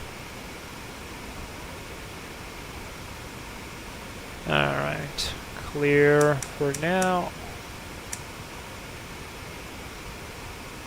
So we're passing 25 minus 12, 13 times 3, 39, 39, and we are 36. Yeah, we have 40 39 actually. Yeah, alright. Pretty spot on. Pretty spot on.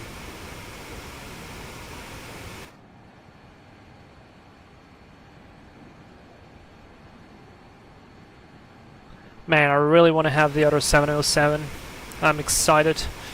Having proper sound. I mean, I love this one, but it's could have some love on certain aspects. But it's actually very good. Matthias, is this the same Northwest that merged with Delta? I believe so. I think so, yes. That's what was the history, but this was before the merge, of course.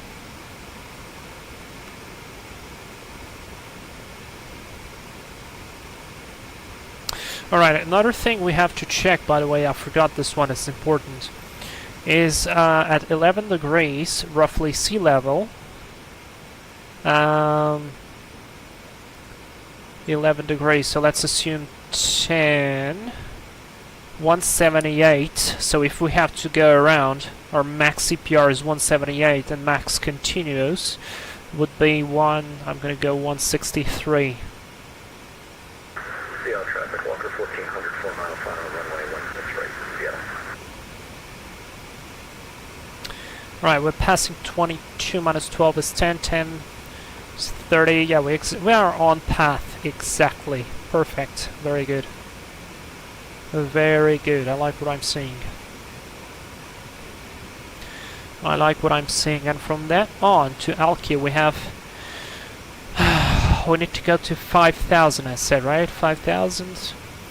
So 12 minus 5 is 7, 7 times 3 is 21, and we got 23 plus 6, 29, so we have more than enough space to slow down.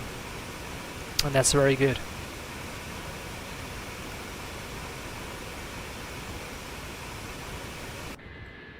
Ah, what a lovely airplane, man. Oh, what the hell was that? Explain, please. Be lovely. I like this view, though. That flash, though, was not very nice. Yeah, those are some dark clouds there.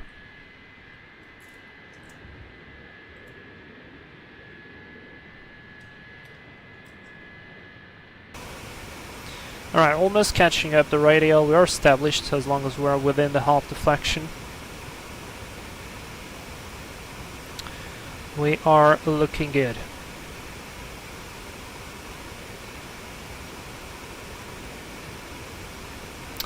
Also, we are approaching flight level 180, so I could already go and set the correct QNH, which is 3008. 3008 set and reading the same. Traffic, Walker 1400 clear, runway 16 right, fully short 1600. Matthias, love the thermometer scheme. Yeah, it's pretty cool. Martin, is the ADF model in the B720? Oh yes. Right here, got 1 and 2. And here's the instrument. It absolutely is. Alright, we're gonna get back into the soup very soon. I mean, it's not too bad right now. But overcast 1800 still showing. Speed is good. We are at 16 minus 12, 4 times 3 is 12, 12, and we have... yeah, we have slightly less than... Traffic, Walker 1400 crossing runway 16 center. Seattle.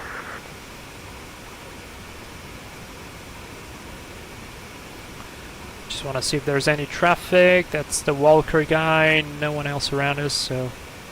There's somebody flying a small plane, nice.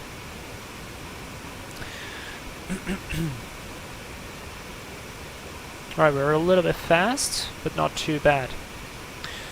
Okay, from this point onward, I should switch to Seattle, because we are very close to intercepting, and Seattle is going to be 130.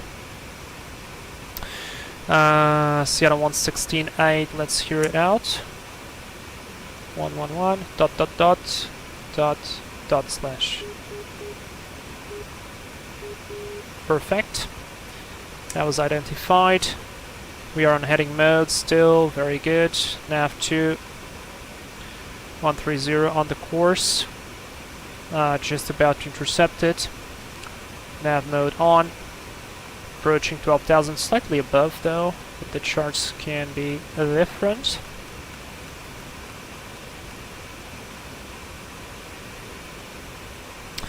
Alright, and Seattle, we're gonna keep with Seattle this one, and I'm gonna put the ILS 111.7. Whoa! Would you look at that? Clear of clouds, beautiful. 111.7, that's 1,000 to go. Here the ident. Speed is a bit fast. Let's drop that. Let's continue the descent to 5,000 because we passed the point.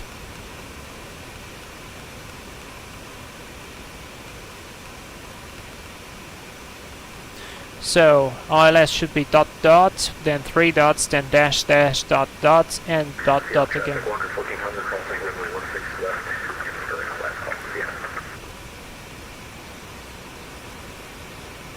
Oh yes, look at that! Wow. Screenshot. That's beautiful. That's properly beautiful.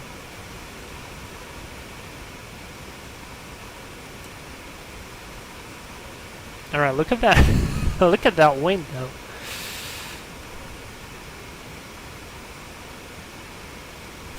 More lovely shades of grey. Yeah, color. That's true. And you've been here as well. And we've got some rain. How's the temperature? Slightly above. Just slightly above 0. I might engage it for a little bit. Just to make sure that we actually gonna be fine. We're also approaching 10,000 feet, so...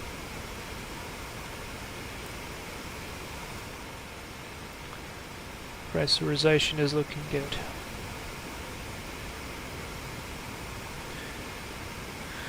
So let me see. Alkia is at 13 DME. 13 DME. And just about passing 10,000 feet. Lights on, and we need flight start, flight start, flight start, flight start. And we need this and this. Approach checklist, landing lights on, auxiliary hydraulic pumps 1 and 2 on, start switches, flight start, altimeter set, nav frequency and course is set. More or less, actually, I need to set the final course. Stand by on that. Heading, nav 1. Final approach course is 164. Let's set that. 164 set. Back to nav 2. Back to nav. Alright, continue the checklist. Few heaters is off. Pressurization is looking good. Anti-ice right now is on. Approach checklist is complete. It's on because we're getting just above... I mean, never mind. Total air temperature is above 0. It's gonna melt anything that there will be there, so we're actually looking good. And it's plus 11 in Seattle, so not too bad. Not too bad after all.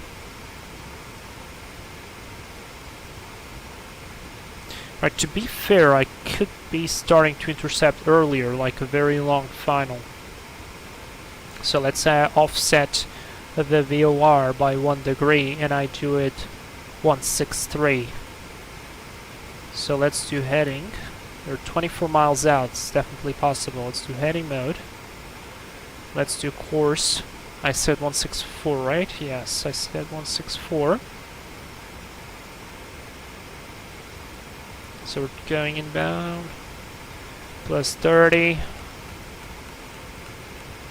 Like that, and that should put us on a nice intercept heading towards the approach.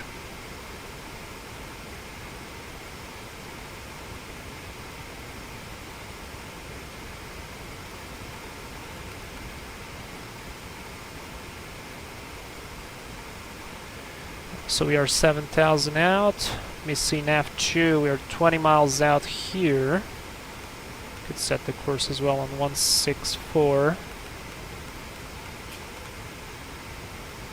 Wait, stand by. Should be nav1. One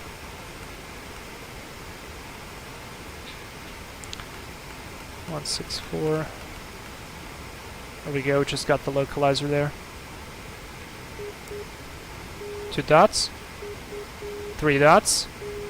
2 dashes, 2 dots. 2 dots. Good, we've got the ILS. We've got the ILS, and that means I could just go for it right now. I don't trust it. That's the fake localizer. Let's keep it on the VOR for now. 1,000 to go.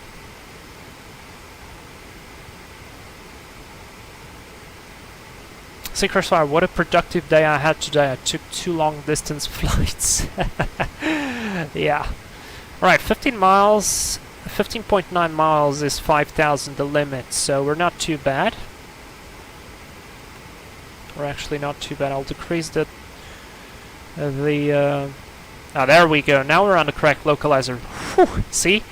I remember once on the live stream I got mistaken by the fake localizer.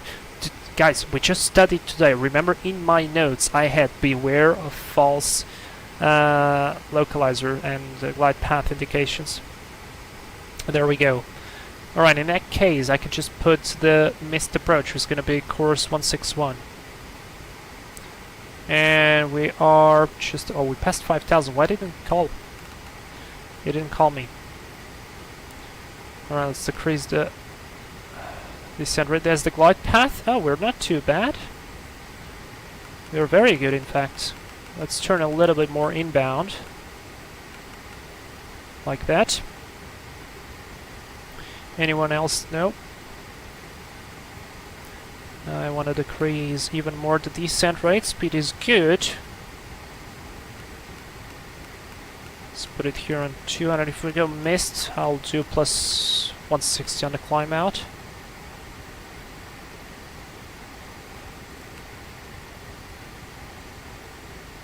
Yeah, we're definitely looking good now.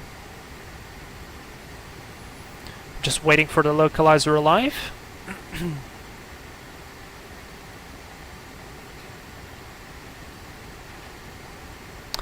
And missed approach. Remember initially 2,000, so let me set that 2,000 already. There's the localizer alive. Crap, that was fast.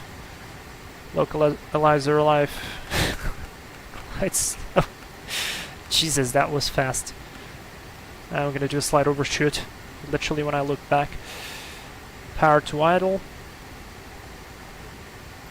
Seattle traffic northwest 311 established on the ILS runway 16 center, 11 miles out.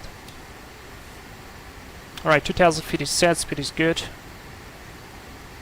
And we are clear of the soup. Fantastic. Minimum 630.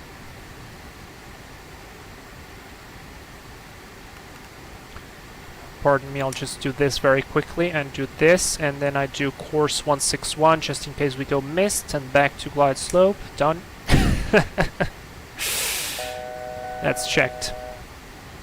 Let's go flaps 1. I believe I can go flaps 1. Yeah, yes, I can. Otherwise, we will not be slowing down.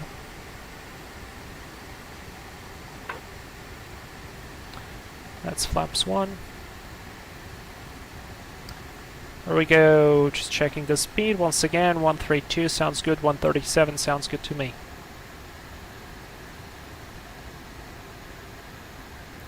Seven miles out. Let's go flaps 2.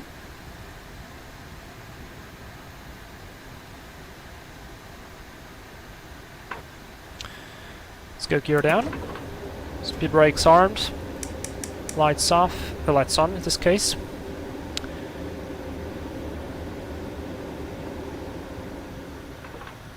And flaps 30.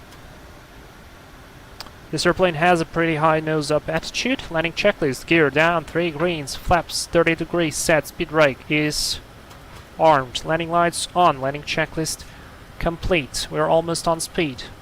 I can scroll to after landing quickly. Come on. Oh boy. Autopilot off. That was a wind shift. That was a very, very quick wind shift. Alright, we're clear to land. We are on speed, on profile, everything is good. Gear is down. Checked, slightly below, correcting.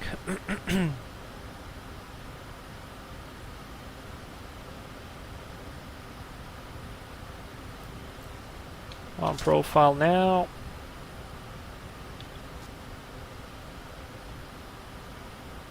Oh yeah, wait. I need to switch on the engine noises. Now we are there. Seattle traffic, Northwest 31 is on final. Running 160. Bit fast correcting. 500. Let's check. 630 are the minimums. 400.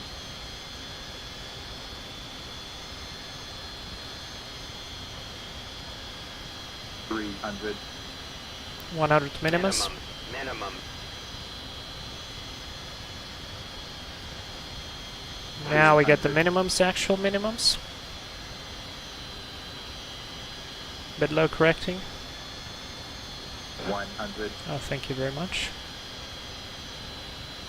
50. 40. 30. 20. 10. Oh, it floats a lot, right? Or maybe not. Speed brakes out. Reversal lights on. Manual braking. Why did it have the...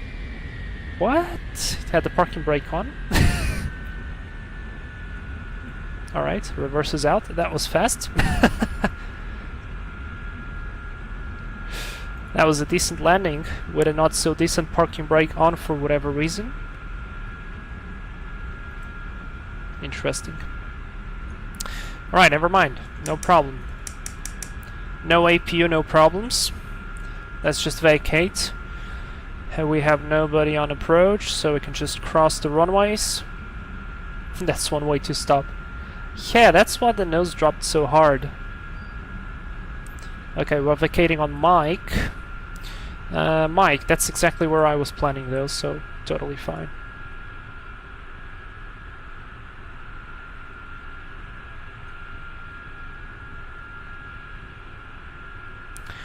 So it's totally fine. We're clear on the right, clear on the left. Crossing runway. Am I missing the building? I am missing the building.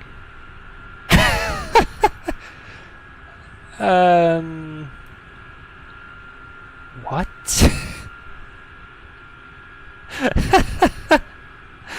I am missing the building. What's going on here? Alright, speed brakes up. Let's do the procedures, no big deal. This goes off, this goes off. This goes to off, off, off, off. Flight start off. And what else? What else? What else am I missing here? Nothing, I believe, in fact. After landing is going to be silent.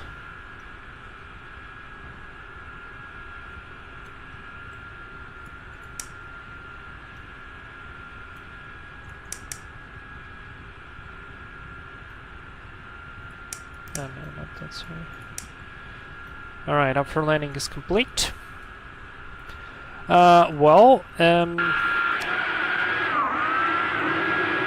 I very honestly don't know what I did wrong here, but we don't have a terminal building. Which is extremely weird. But, yeah, I'm very sorry for this.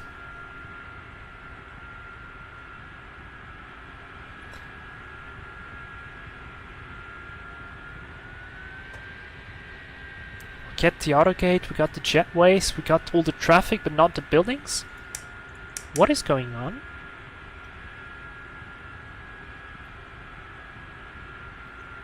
That is a very weird.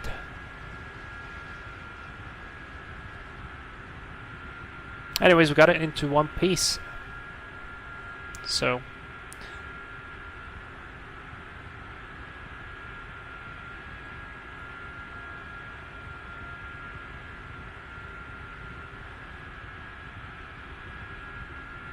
I didn't stop you.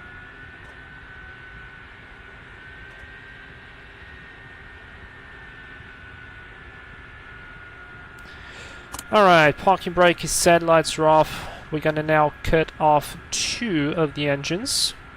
So number 1 and number 2. Or we actually could cut 3 and 4. Let's cut 3 and 4.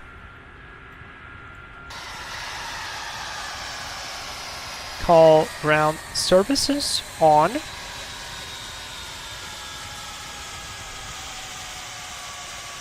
Galley power off. Ground air connection.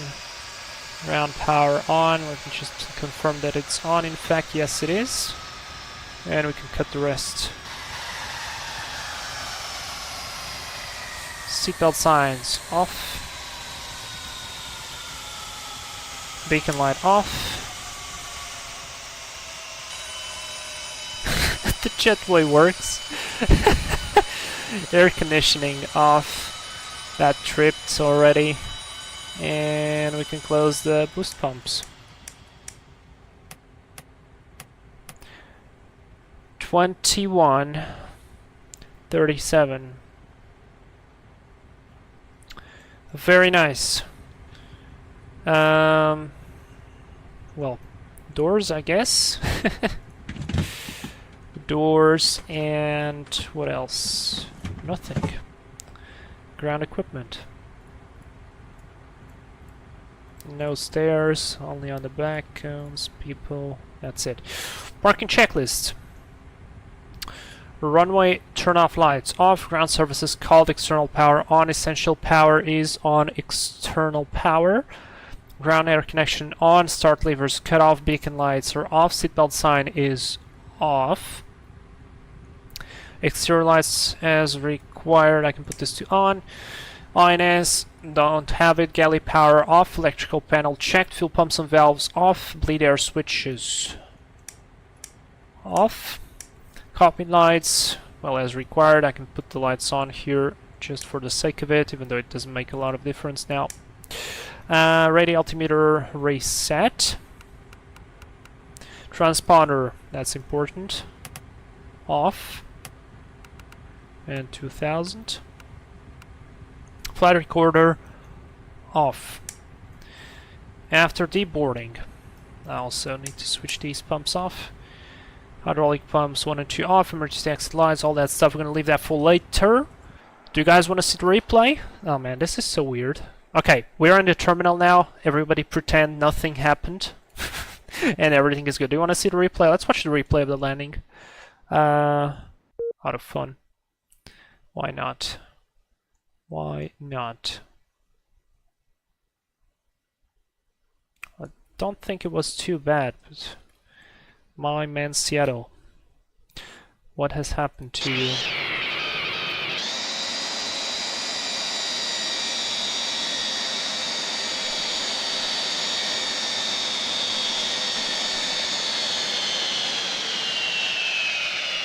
Yeah, remember it is floaty. Oh, but that was good though. Look at us braking. And there's me releasing the... Ah, Jesus Christ. That was funny. Yeah, I'm not too worried with the performance of this airplane because it actually stops in a moment. It actually does stop in a moment. Alright, replay off. Did we lose ground power? No! Very nice. We didn't lose anything. Doors are open, everything is good. Alright, well then, thank you everybody for flying Northwest. I hope you enjoyed this this live stream. We're gonna end it here. I'm gonna get some rest. I might do this again tomorrow with a different airplane, I'm not sure still if it's going to be the Freeware King Air or if it's going to be the Airfoil Labs King Air 350. We'll see what's what. But yeah, I hope you enjoyed this slightly different live stream with a slightly different cruise, with a slightly different thing. So yeah, sorry for not having the terminal in Seattle. I'll check out what's going on because that's weird. So, but yeah, anyways, it was fun. Cooler said, instant stop and have the fire department called for our brakes. Yeah, no, it's good. Fun fact, my mother landed at SeaTac the same night and 737 lost its door. The airport was full from all the flights that got grounded. Crazy. Crazy. Daifuku, I guess we don't need passport control or anything like that and head straight to the car park. Oh yes. T-Fox, lovely. Thank you so much. Floaty but smooth. Martin, I'm off. Take care. See you the next stream, Vlad. Thank you. Snacks and T-Fox. Thank you for being here, Martin. Synchronous Fire replay time. Mango, до встречи. До встречи. Thanks for the trip to Seattle. Gonna get some Starbucks. Alright, Synchronous Fire, gonna give you an 8.5 out of 10. I'll take it. I'll take it. Alright guys, thank you so much for all your support from being here. You guys are awesome. We're gonna possibly see you tomorrow. If not, we're gonna see you next week. So, thank you very much. Enjoy the rest of your weekend. See you tomorrow or next week. Bye bye. You're awesome.